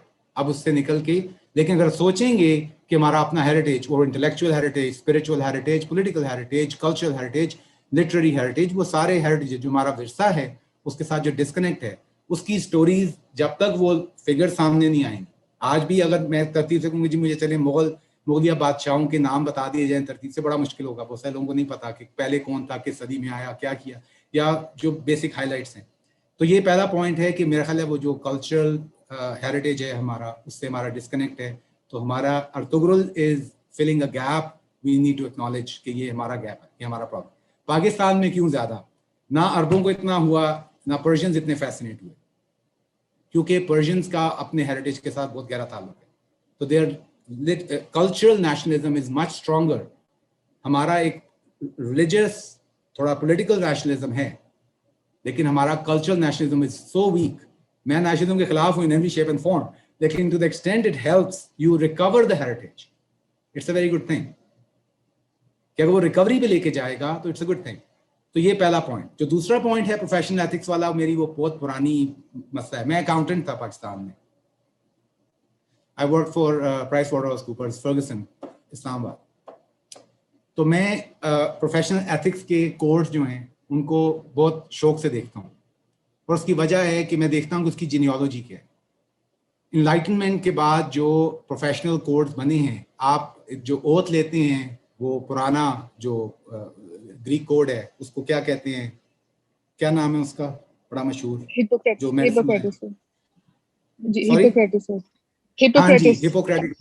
Hippocrates. मुझे वो, क्योंकि मैं हिपोक्रेसी और उससे लफ्ज आता है तो मैं उसको एहतियात करता हूँ। तो हिपोक्रेटिक ओथ है, वो तो बहुत पुराना है, लेकिन जो प्रोफेशनल एथिक्स के कोड्स हैं अक्रॉस द बोर्ड, वो straight forwardly, just like the declaration of human rights, directly emerges out of Western intellectual tradition and ethical tradition, post-Christian with Christian imprints, लेकिन Enlightenment तो reason based है। Reason based का मतलब क्या था कि rational principles पे चीजें explain कर दी जाए, religion को कभी invoke नहीं करना पड़ेगा। You can base things on rationality. Utilitarianism है, maximizing utility, that's the principle. That doesn't need any religion. उससे हटें तो categorical imperative of Kant कि चोरी क्यों नहीं करनी, अगर सब चोरी करने लगेंगे तो फिर ये हो जाएगा। यूनिवर्सलाइजेबल प्रिंसिपल, कोई प्रिंसिपल है जो which is universalisable based on reason, तो रिलीजन को इन्वोक नहीं करना। ये बहस है कि professional ethics were carved and continue to be carved independent of religious traditions. Orienting tales, जो आशीष नंदी का आर्टिकल, उसका एक साइटेशन है, वो जरूर देखें, हिस्ट्री फॉरगॉटन डबल्स।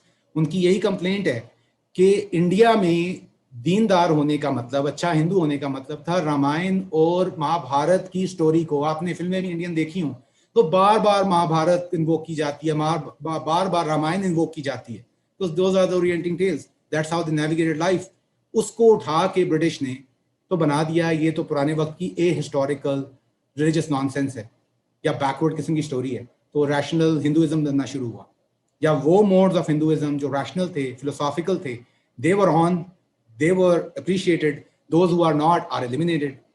तो पॉइंट ये है कि ये जो रिलीजियस प्लुरलिज्म की डिस्कशन बहुत मगरिब में भी चल रही है, अल्टीमेटली ये ब्रोकन है, क्योंकि ये एनलाइटेंड सेक्युलर पर्सपेक्टिव से ब्रेक नहीं कर रही, ना कर सकती है। They don't have the tools, they have to take other people more seriously. Native Americans will have nothing to do, उनकी origin story is so fundamentally different. अगर वक्त है तो मैं आपको एक छोटा सा किस्सा सुनाता हूँ। वक्त है हमारे पास या नहीं है मुझे नहीं पता। कौन एहसन साहब आप कर रहे हैं? जी उस्ताद जी, क्लास का टाइम तो यूजुअली 7 के अराउंड ही होता है, तो टाइम है अभी हमारे पास, हम 5 मिनट का डिटूर ले सकते हैं। जब खत्म करनी हो मुझे बता दें, जितना जल्दी खत्म करें उतना अच्छा। ठीक होगा सर। तो कहानी है कि ये साउथ डकोटा जो यहाँ पे नेटिव अमेरिकन का जिक्र अमेरिका में, हमें थोड़ा सा नेटिव अमेरिकन को जानना चाहिए, उनकी स्टोरी क्या है अमेरिका में। तो नेटिव अमेरिकन फिल्मों के जरिए आप सीख सकते हैं हिस्ट्री, कुछ आपको तो बेसिक्स पता चल सकते हैं। तो साउथ डकोटा में वो उनका सेक्रेड लैंड है, ब्लैक हिल्स हैं, वहाँ पे ब्लैक एल्क को विजन्स हुए थे, और वो मेडिसिन मैन जो उनका एक शामन के हैं या उनके वली कहें कि उनके वली लोग, उनके एक सेक्रेड स्पॉट हैं, ये सेक्रेड माउंटेन है, ये सेक्रेड केव है। तो वहाँ पे एक उनकी रिजर्वेशन है और उसके साथ एक स्टेट नेशनल पार्क है जो कि उनकी रेंजर्स वाले ऑपरेट करते हैं, अमेरिकन के रेंजर्स गोरे। तो वहाँ पे मेरा विजिट था, 2-3 साल हो गए। तो वहाँ पे उन्होंने एक केव है जो करीबन कहते हैं कि पता नहीं 2000 मील या 3000 मील जलेबी की तरह, तो वो one of the biggest caves of the world. उसके बाहर एक तरफ आप ये देखें कि रेंजर्स की स्पेस है, एक पार्क है, बहुत बड़ा स्टेट पार्क है, उसको गवर्नमेंट डील कर रही है, लेकिन उसमें ये केव है, और केव का जहाँ पे धाना है, जहाँ मुंह है उसका, माउथ ऑफ द केव, वहाँ पे बहुत बड़ा बोर्ड लगा हुआ है। 6-7 ट्राइब्स ने वहाँ पे अपने नाम लिखे हुए हैं और लिख रहे हैं कि we came out of this cave. ये जो माउथ है, यहाँ से हमारा, उनकी ओरिजिन स्टोरी उस केव के साथ है। ठीक हो गया। अब ये वहाँ पे लिखा हुआ है माउथ पे, माउथ जरा हट के है, और फिर उनका मेन ऑफिस है जहाँ से वो टूर देते हैं केव का। तो वहाँ पे एक मैंने कहा कि वो टूर हम लेने गए, उन्होंने कहा जी टूर 2 तरह के टूर हैं, एक गार्डन ऑफ ईडन टूर है। मैंने कहा गार्डन ऑफ ईडन टूर, तो मैं तो गार्डन ऑफ ईडन टूर ही लूंगा। गार्डन ऑफ ईडन टूर जो देने वाले थे उनकी लंबी दाढ़ी और गंजे, तो वो नाम था एडम। मैंने कहा एडम मुझे गार्डन ऑफ ईडन टूर दे रहे हैं, ये तो मिस नहीं कर सकते। तो मैं एडम रेंजर ऑफिसर के साथ हम लोग टूर करने 25 लोग गए, उन्हीं से दाखिल हुए केव्स के अंदर। तो अगले 1 घंटा वो बोल रहे हैं कि ये कैल्शियम है, ये यहाँ पे फॉस्फोरस है, ये फॉस्फोरस की वजह से ये वाइट हो गया है, ये इसकी वजह से कैल्शियम की वजह से ये हो गया, ये हो गया। और एक लाइन उन्होंने बोली कि this place is also sacred for some people. ये एक लाइन बोल के वो 5 कदम के 5 नहीं 20 कदम के फासले पे पूरी सेक्रेड नैरेटिव है नेटिव अमेरिकन की। It went completely unacknowledged, they don't know what to do with it. तो एक जुमला बोल दिया कि कुछ लोगों के लिए सेक्रेड भी है, बाकी साइंटिफिक टूर दे दिया एडम ने। एंड में मैं तंग आ गया, घंटे बाद मैंने कहा ये इसको बताएं ये गार्डन ऑफ ईडन टूर क्यों कहते हैं आप, क्योंकि मुझे तो गार्डन ऑफ ईडन ही लग रहा है, मुझे तो साइंटिफिक लैब में हूं, मैं तो वर्ल्ड ऑफ नेचर में भी नहीं हूं, मैं तो किसी साइंस की लैब में हूं, मुझे साइंस का दर्स दिया जा रहा है। तो उन्होंने कहा कि वो पता नहीं कोई जर्मन जिसने डिस्कवर किया था उसने इसका नाम रखा। मैंने कहा चले, यही कहानी इतनी सी थी, नाम इतना बड़ा और पीछे कहानी कुछ भी नहीं निकली। वो जर्मन था कोई जिसने गार्डन ऑफ ईडन। पॉइंट क्या है, ये पैरेलल स्टोरी एक ही स्पेस के बारे में, लेकिन जो जहां पावर है जो गोरे के पास है, अमेरिकी के पास है, it has no way within their intellectual framework, there is no way of affirming, acknowledging. लेकिन अगर वहां हिंदू बैठे होते, रामायण और महाभारत वाले, तो एक्चुअली उनको समझ में आता है कि ये क्या कहानी सुना रहे हैं। इस्लाम बीच में फंसा हुआ है। मुझे मुसलमानों से भी I am not very confident कि अगर नेटिव अमेरिकन ये कहानी सुना रहे हैं तो हम कहेंगे यार ऐसे ही है भाई, घर के आगे पता नहीं पागल लोग वगैरह वगैरह। लेकिन do we have resources to be able to navigate here and somehow engage these kind of stories? उसके लिए हमारी स्टोरी टेलिंग और मिथिकल जो नैरेटिव्स है और इवन कुरानिक मैथोलॉजी है उसके साथ ज्यादा इंटरेक्ट करना हमारा जरूरी है to actually make room for these other traditions. ये बड़ा लॉन्ग विंडेड आंसर है, और प्रोफेशनल एथिक्स में there is no space. Secular ethics dominate करेंगे, और उनकी कोई प्रोफेशनल एथिक्स का कोड आप मुझे भिजवा दें, मैं आपको बताऊंगा कि ये किन थिंकर से इंस्पायर्ड है, ये किस ट्रेडिशन के अंदर है, और वो इट्स वेरी स्ट्रेट फॉरवर्ड। वो 2+2 है, और एक्चुअली वही प्रिंसिपल्स अक्रॉस ऑल प्रोफेशंस। आप अगर मेडिसिन का प्रोफेशनल एथिक्स का कोड पढ़नी है तो काइंडली अकाउंटेंट्स का भी उठा लें, इंजीनियर्स का भी उठा लें। It's the same principles that अंडरलाई all of that. लेकिन पूछें कि वो प्रिंसिपल्स कहाँ से आए, तो वो मगरिब में, वेस्टर्न यूरोप में, not even eastern Europe, not even eastern church. These are the developments that happened post Reformation enlightenment, scientific revolution, ये सारा। तो वहां पे ये कोड्स बने थे और वो कोड हम सब चुप करके, उन्हीं एसोसिएशन में सारे रिप्रेजेंटेड है। इंटरनेशनल अकाउंटिंग बोर्ड में मुसलमान भी जाते हैं, पाकिस्तानी भी जाते हैं, लेकिन कोई डिस्कशन नहीं करता, इसलिए कि we have no sense of our own heritage and we don't know what we are missing on. तो आपका पॉइंट बिल्कुल ठीक है कि उससे लफ्ज है कन्विक्शन, कि जो कन्विक्शन है इन रिलीजियस लोगों की इन प्रोफेशंस के अंदर, that would increase many fold, और उनका अपने काम के साथ ताल्लुक जो है वो डीपन होगा if they could frame things in their own mythological, theological perspective. सही, आपने कौन से केस की बात की है? जी, कौन सा case? Sir, what was the name of the cave that you just mentioned? उसको cave wind जिनका tour. cave wind reservation है साउथ डकोटा में। अब मुझे उसका नाम भूल गया है कि इसका स्टेट पार्क का नाम क्या है। स्टेट पार्क है केव विंड, विंड यानी हवा, ब्रीज। तो मुझे वो मैमथ केव्स याद आ गए जो केंटकी में, I had a tour of that, तो एकदम से आपने कहा था, I recall that. Thank you. अच्छा जी, वो साउथ डकोटा में है। और उसी तरह ब्लैक हिल्स हैं या उनके और भी ऐसे मकामात हैं जो सीक्रेट लैंड्स हैं नेटिव अमेरिकन के। तो बस वो अब तब ये अनबिलीवेबल है कि एक ही जगह के बारे में दो मुख्तलिफ कहानियां सुनाई जा रही हैं। एक साइंटिफिक, मैंने कहा ये tradition modernity right there in your face, और they can talk, they absolutely can not talk to each other. मगर इस सीरीज में हमने ये क्रिएशन मिथ्स कई कल्चर्स की देखी, इंक्लूडिंग रेड इंडियन भी हमने देखी। तो I think people can relate to what you just said also. Abbas sahab, आप कुछ बात करना चाहते हैं? जी, रिजवान सर, ये एक कमेंट ही बस था मेरा कि मुझे ऐसे लगता है कि ये जो अब ये स्टोरी टेलिंग की तरफ जो सीरियसनेस नहीं है इतनी, या इसको इतना सीरियस नहीं लिया जाता, तो गालिबन शायद उसकी वजह ये है कि जो मॉडर्न माइंड है वो सिंबलिस्ट नहीं रहा, या जो ट्रेडिशनल सिंबलिज्म के साथ फेमिलियर नहीं है, या सिंबॉलिक लैंग्वेज को इतना अप्रिशिएट नहीं करता। क्या जो स्टोरी टेलिंग, स्टोरी के अंदर जो लैंग्वेज होती है बेसिकली गालिबन वो सिंबॉलिक होती है mainly, is that correct to say? खासतौर पर जो ट्रेडिशनल स्टोरीज हैं, अगर सिंबलिज्म के साथ फेमिलियर नहीं है तो फिर आप उस स्टोरी में से जो भी नतीजा आपने निकालना है, मतलब जो ओरिएंटेशन की भी बात कर रही हैं, तो वो उसके लिए सिंबलिज्म के साथ फेमिलियरिटी तो बड़ी जरूरी हो। अगर आप सिंबॉलिक लैंग्वेज को अंडरस्टैंड ही नहीं कर सकेंगे, मॉडर्न माइंड तो बिल्कुल ही अंडरस्टैंड नहीं कर सकता ना।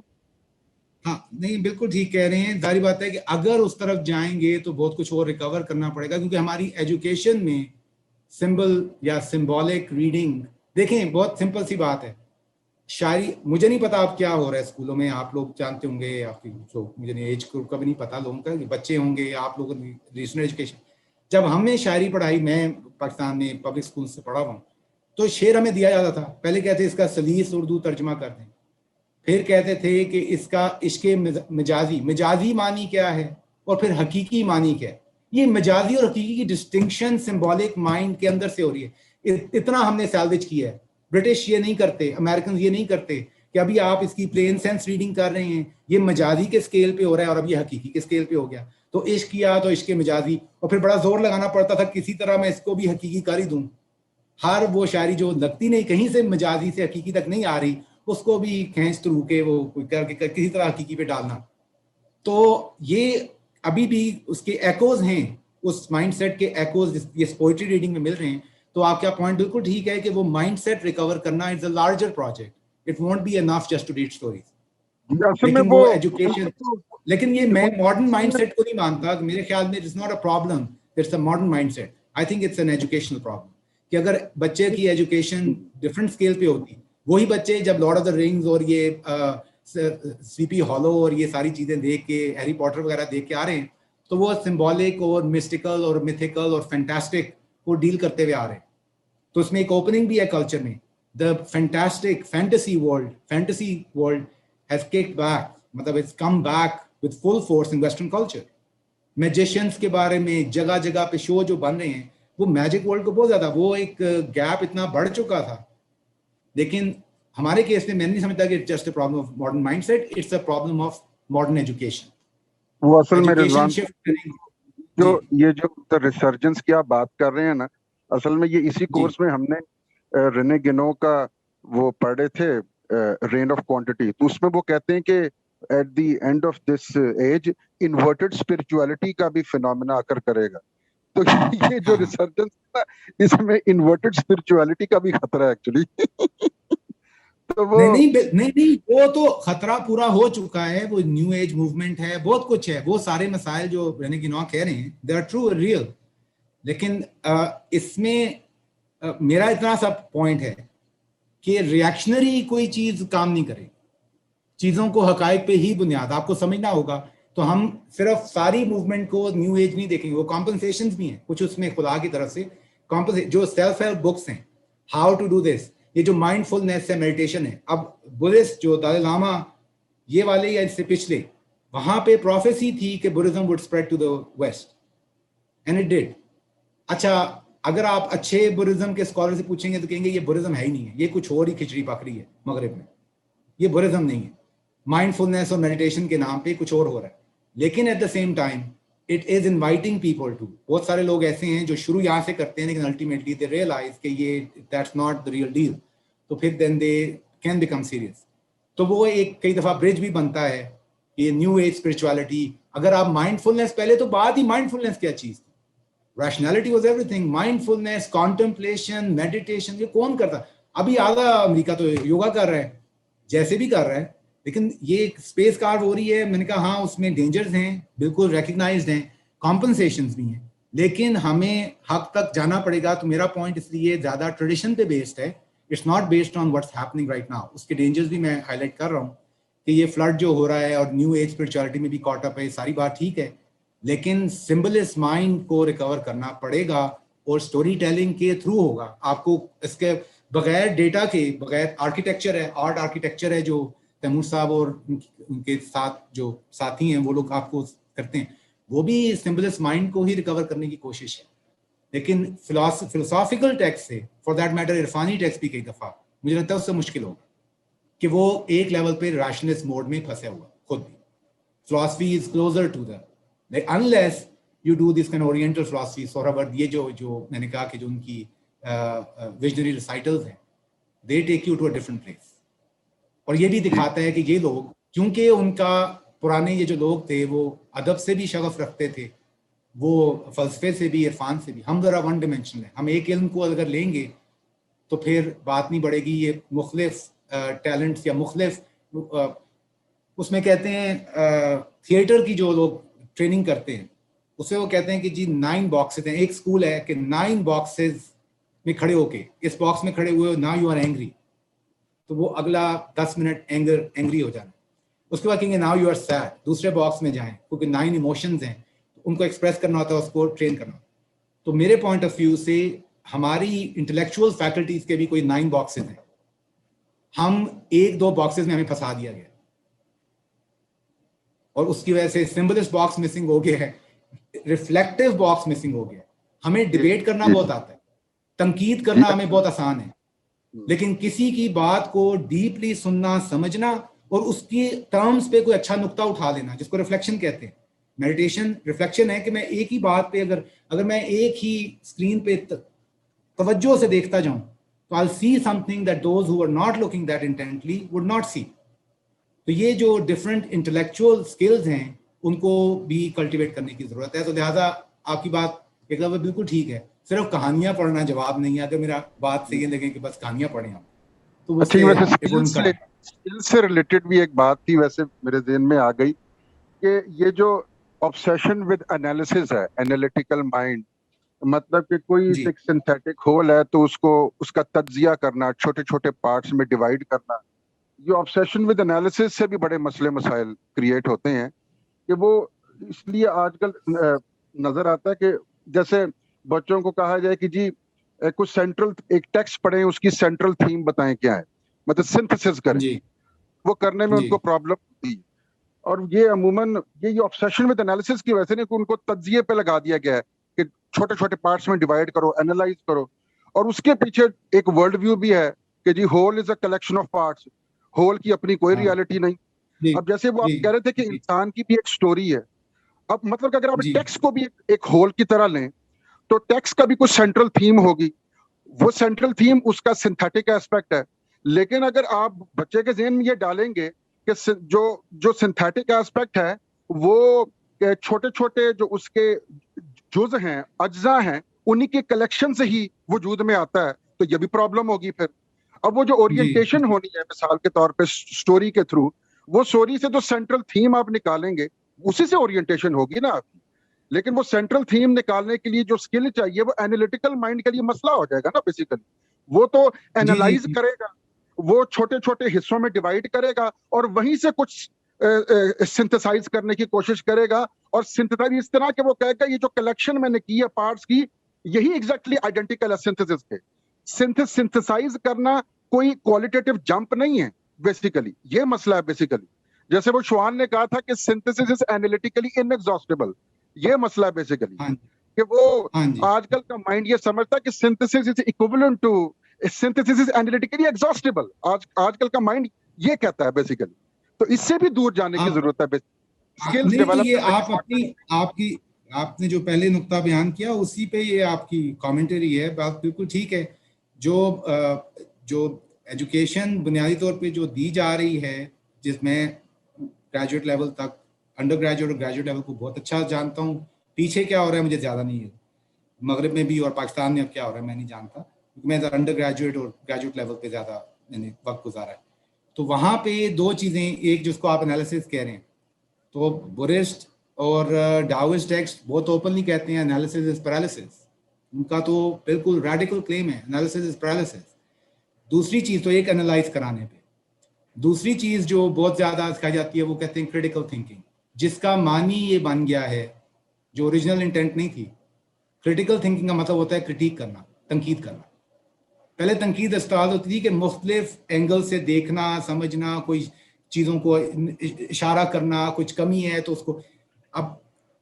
अब ये हो गया है कि जो टेक्स्ट आया है, ये बच्चे कर रहे हैं आजकल के स्टूडेंट्स, जो बंदा सामने है उसकी तनकीद स्टार्ट कर। टेक्स्ट आया, सुना नहीं, समझा नहीं, तनकीद पे चलेगी।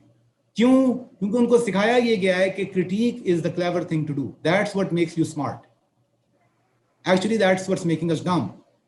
जिसका जवाब ये है कि लिसनिंग एबिलिटी बहुत कम होगी, कि बात को सुन के समझ लेना।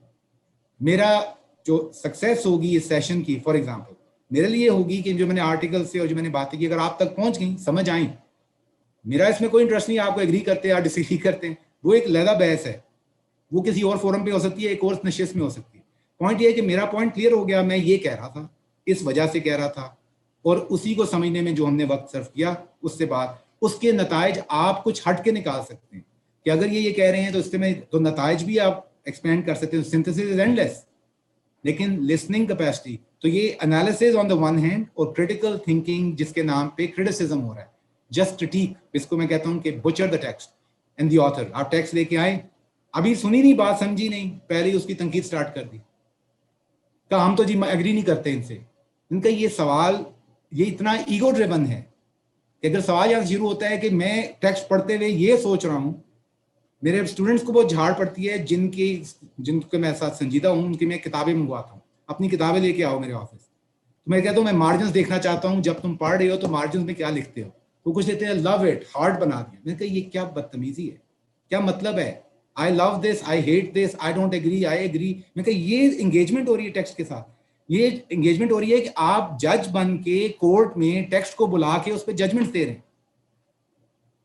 हालांकि बेहतर होता लर्निंग के लिए, इल्म के लिए, तो सुनना, समझना, गौर करना, तफक्कुर करना, बात को मुख्तलिफ एंगल से देखना, हर तरह से उसको परखना, फिर तोलना, पहले तोलो फिर बोलो, उसके बाद बोल। वो तोले तुलाए हैं, वो हाथ में रख के बैठे, जजमेंट, ये फारग है, ये ऑथर भी फारग है, ये जनाब है, तो एग्री नहीं करते इससे। तो ये जो माइंडसेट बना है ये बहुत ही खतरनाक, और इसका ताल्लुक सिर्फ टेक्स्ट के साथ नहीं है। This is a good mirror to what's happening in the society. We are much more judgmental, क्योंकि आपके लाइक्स डिसलाइक्स के जो टैब्स हैं ना, जो अप्स एंड डाउन्स हो रहे हैं, ये it has come to life, it drives us now. हम एक दूसरे को लाइक्स डिसलाइक्स दे रहे हैं, हम थम्स अप थम्स डाउन कर रहे हैं, और ये इंसान की बहुत way below human intellect and what human beings are capable of. The miracle of human intelligence has been reduced to nothing. This is peanuts. It's not even peanuts.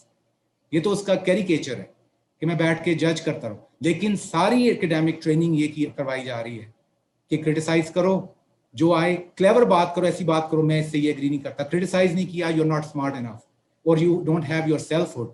मेरी राय मेरा कायम करना इसलिए जरूरी है, so I can be my own person. ये एक वेस्टर्न आइडियोलॉजी इंडिविजुअलिज्म के अंदर से ये रीडिंग मोड्स आ रहे हैं। We need to cultivate other ways of reading, other ways of thinking. तो खैर ये नैरेटिव कैन हेल्प।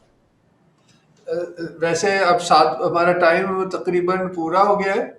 एक कौसर साहब का सवाल है, अगर आप चाहें तो वो मैं पढ़ दूं या कौसर साहब खुद बोलना चाहेंगे? कौसर साहब बोलें, बोल के लब आजाद हैं तेरे। वो सवाल पूछ के कहीं चले गए। सवाल ये है कि what changes in our consciousness if we become sure that there is a fairy tale world and all fairy tales are rare. हाँ, ये लास्ट पॉइंट है। चलें, अच्छा, अच्छे सवाल पे इख्तिताम हो जाता है। अच्छा, ये सारी बातें एकेडमिक भी हैं, इंटेलेक्चुअल भी हैं, कल्चरल, उसमें कोई लेंस है, एजुकेशनल लेंस है, लेकिन इसमें एक पर्सनल बात है। मैं इस चीज़ को बहुत संजीदा लेता हूँ कि हमारी अपनी ज़िंदगी की कहानी जो है वो खुद एक टेक्स्ट है which needs to be read closely, और उसमें बहुत सारी इंसाइट्स हैं। हमारा अपने जो तजर्बात हैं ज़िंदगी के और जो नैरेटिव है, अगर मैं अपनी कहानी बयान करूँ तो माई consciousness of my own story on the one hand, and when it meets some certain orienting tales या fairy tales let's say, तो वो एक बहुत खूबसूरत तरीका है, वो रूहानियत के लिए इल्मी, अकली, अखलाकी हर लेवल पे वो बहुत बेनिफिशियल है। तो व्हाट चेंजेस इसके अंदर है, जो मैंने बोला वो उसके अंदर है। एक लेवल पे मेरी सेंस ये है कि माइंडफुल लाइफ, कि मुझे पता ही नहीं चल रहा, क्रूज पे लाइफ, वो गाड़ियों में आता है ना फंक्शन, क्रूज नो कंट्रोल, कहते क्रूज कंट्रोल, कहते cruise no control, my life cruise पे लगी हुई है। We have no time to step back and see what's going on in our life. तो एक अपनी स्टोरी को रीड करने से उसमें बहुत सारी विंडोज निकलती हैं। We understand many things and it sets us up, it orients us for what may come in the future.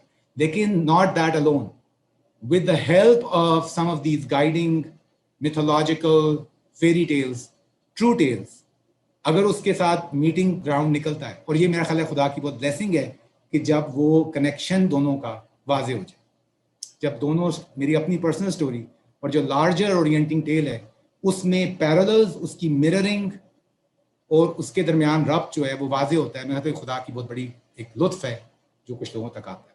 तो इसकी एक पर्सनल एग्जिस्टेंशियल डिमेंशन भी है जिसको कॉन्टिनेंटल फिलॉसफी ने ज्यादा उठाया है। नैरेटिव से वो एग्जिस्टेंशियल इश्यूज को डील करने की कोशिश कर रहे हैं।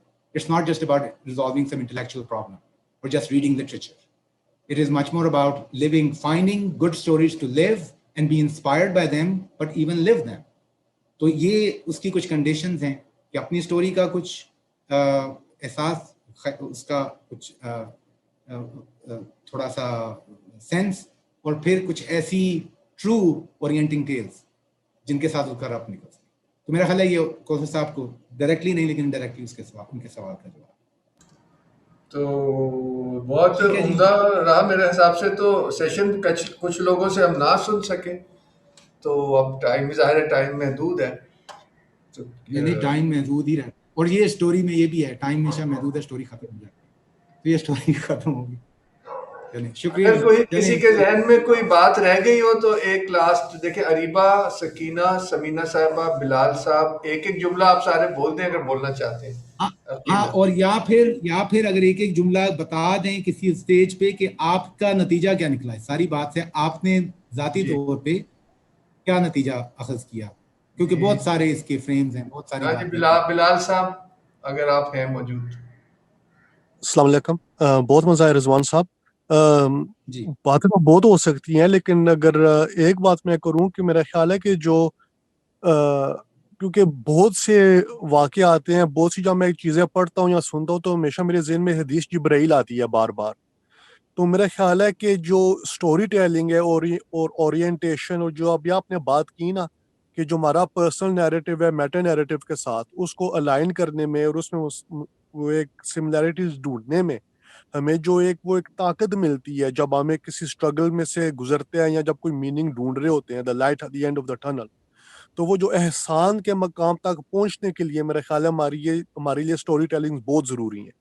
और अगर वो हमारे अपने ट्रेडिशन में से हो तो क्योंकि नेशनलिज्म के तो मैं भी खिलाफ हूँ, और मुझे एक बात ये अच्छी लगती है पाकिस्तानियों की कि जो हम उम्मत के ऊपर जो एक जोर देते हैं, जो हमारे अंदर वो एक जज्बा है और दर्द है उम्मत का, लेकिन वो भी यानी कि जो आपने जो बात की तो उससे भी मैं 100% इत्तेफाक करता हूँ कि जब तक हम खुद अपनी सरजमीन से एक वो हिस्टोरिकल नैरेटिव के साथ हम जुड़ेंगे नहीं, तो हम खुद स्टेबल नहीं हो सकेंगे। और जब तक हम खुद स्टेबल नहीं होंगे, हम किसी और को भी ताकत नहीं दे सकते, किसी का सहारा नहीं बन सकते, किसी को आसरा नहीं दे सकते। तो बहुत सी बातें हुई हैं, तो मजीद भी बहुत बातें हो सकती हैं, लेकिन ये कुछ मेरे कमेंट्स थे, रिफ्लेक्शंस थे। बहुत शुक्रिया। शुक्रिया, अस्सलाम शुक्रिया। बहुत खूब। एहसन, आप नेक्स्ट जाना चाह रहे हैं प्लीज? जी थैंक यू सर। सर बहुत ही जबरदस्त सेशन है। पहले तो मैं उस्ताद तैमूर साहब का शुक्रिया करूंगा, मेरा मुझसे पहले मिस होने वाला था ये सेशन, लेकिन मैंने थोड़ी मेहनत की तो मैं आ गया हूँ। और बहुत ही जबरदस्त रहा क्योंकि मेरा खुद असल में ताल्लुक प्रोडक्शन और फिल्म मेकिंग की साइड से है, और मैं अक्सर एग्जैक्टली ये चीजें जो मैं जहन में है, दिल में है, वो आपने सब बोल दी जो कि अक्सर जो कि वही कुरान पढ़ते वक्त जो ख्यालात असल में आते हैं, ये कि बंदा जब उन नैरेटिव्स को देखता है, उनकी सिंबॉलिक रिप्रेजेंटेशन को, उनकी पर्टिकुलरली कहते हैं मॉरल इम्प्लिकेशंस को, तो मेरे जैसे बंदे के दिमाग में तो यही आता है यार कि कहाँ गई वो कहानियां सारी जो इससे निकल सकती थी जो। और ऐसी काफी तफसीर हैं जो कि एक तरह से पोएटिकली डील करती हैं उनको, और वो बस हमारे हम उनसे, आप कह रहे हैं एजुकेशन के, हम उनसे जुड़े ना रह सके। एक छोटा सा कमेंट सर, आपने जो सबर के बारे में बात की थी, सूरह वल असर है, उसमें भी एक छोटा सा एग्जांपल है जो कि मुझे रिटोरिकली जब समझ आया तो बस मैं हर नमाज में वही पढ़ने शुरू हो गया सूरत, वो जो कि वल असर में हक की बात पहले आती है और सबर की बात उसके बाद आती है। तो उसमें जो क्लिक हो यही हुआ कि पहले हक की बात करोगे फिर परेशानियां शुरू होंगी, सबर करना पड़ेगा। तो ये एक छोटा सा एग्जाम्पल जो समझ आता है, और ये कितने ही इन्फिनिट पॉसिबिलिटीज, इन्फिनिट नैरेटिव्स और इन्फिनिट सिंबलिज्म भरे पड़े होंगे इसके अंदर। एक सादी सी चीज ऐड कर दूं कि यूसुफ अलैहिस्सलाम की कहानी में एक चीज जो वाज़ेह नजर आती है कि उन्होंने कभी उस ख्वाब को पे हमेशा ईमान रखा, इसीलिए एंड पे उसकी ताबीर करने खुद भी आ गया है। कितना सब्र करने के बाद भी उस पर ईमान उनका इतना स्ट्रांग है। तो एक सब्र का लेंस चल रहा है, एक ईमान का है कि इतने सालों गुजरने के बाद भी वो उस विजन से हटे नहीं कि उन्हें लगा कि ये ख्वाब सच्चा होना है। तो खैर आपकी बात से मुझे याद आया। अच्छा जी उस्ताद जी, बिल्कुल आपने सही कहा। ये बल्कि अभी रिसेंटली भी जो कि हम एक क्लास ले रहे थे उससे भी मुझे जहन में आई थी, वही उस्ताद जी जो एक दो दफा पहले मैंशन कर क्वाड्रेंट्स वाली बात थी, क्या कहते हैं उसमें एक्सप्लेन करते हैं कि किस तरह एक नैरेटिव जो है वो 4 प्रोसेस से गुजरता है। सबसे इम्पोर्टेंट पार्ट जब 4 से वापस 1 की तरफ आता है वो, तो उसमें मुझे सीजन से भी ख्याल है क्योंकि मैं रशियन टेल्स काफी पढ़े तो उसमें सीजन्स के भी सिंबलिज्म थे, तो उससे भी यही ख्याल आया था कि अच्छा समर आती है, सबर में मुश्किलात आती हैं, फिर ऑटम और विंटर जो होते हैं is like that changing process, फिर स्प्रिंग आती है। तो even that process from summer to spring is such a long time period. Spring होती भी छोटी सी है फिर, लेकिन उसके जो फिर मंजर होते हैं, नज़ारे होते हैं, और जो उसमें कैफियत होती है वो छोटे वक्त में भी काफी अक्सर असर कर जाती है हमारे ऊपर। तो थैंक यू, मैंने बस यही कमेंट्स करने थे, इंशाल्लाह और भी एक नमाज में हमें भी दुआ दें, आप नमाज पढ़ने जा रहे हैं। जी जरूर। Assalamualaikum. I really enjoyed the session, and very quickly I would like to say that storytelling had been my technique of teaching all my life. और मुझे लगता था कि बच्चे कहानी याद रखेंगे तो फिर मेरी बात भी याद रखेंगे. So I used to link it so much so that जब मेरा मैंने इटली में गया था, मेरा थीसिस जो मैंने PhD के लिए, तो the supervisor, external supervisor wrote that you took the long. गलती से आप म्यूट हो गई हैं. And but the way you have come about towards the end, you are quite a storyteller. तो मुझे ये लिख देना endorse कर गया कि ये शायद मेरा लिंक स्टोरीज के साथ और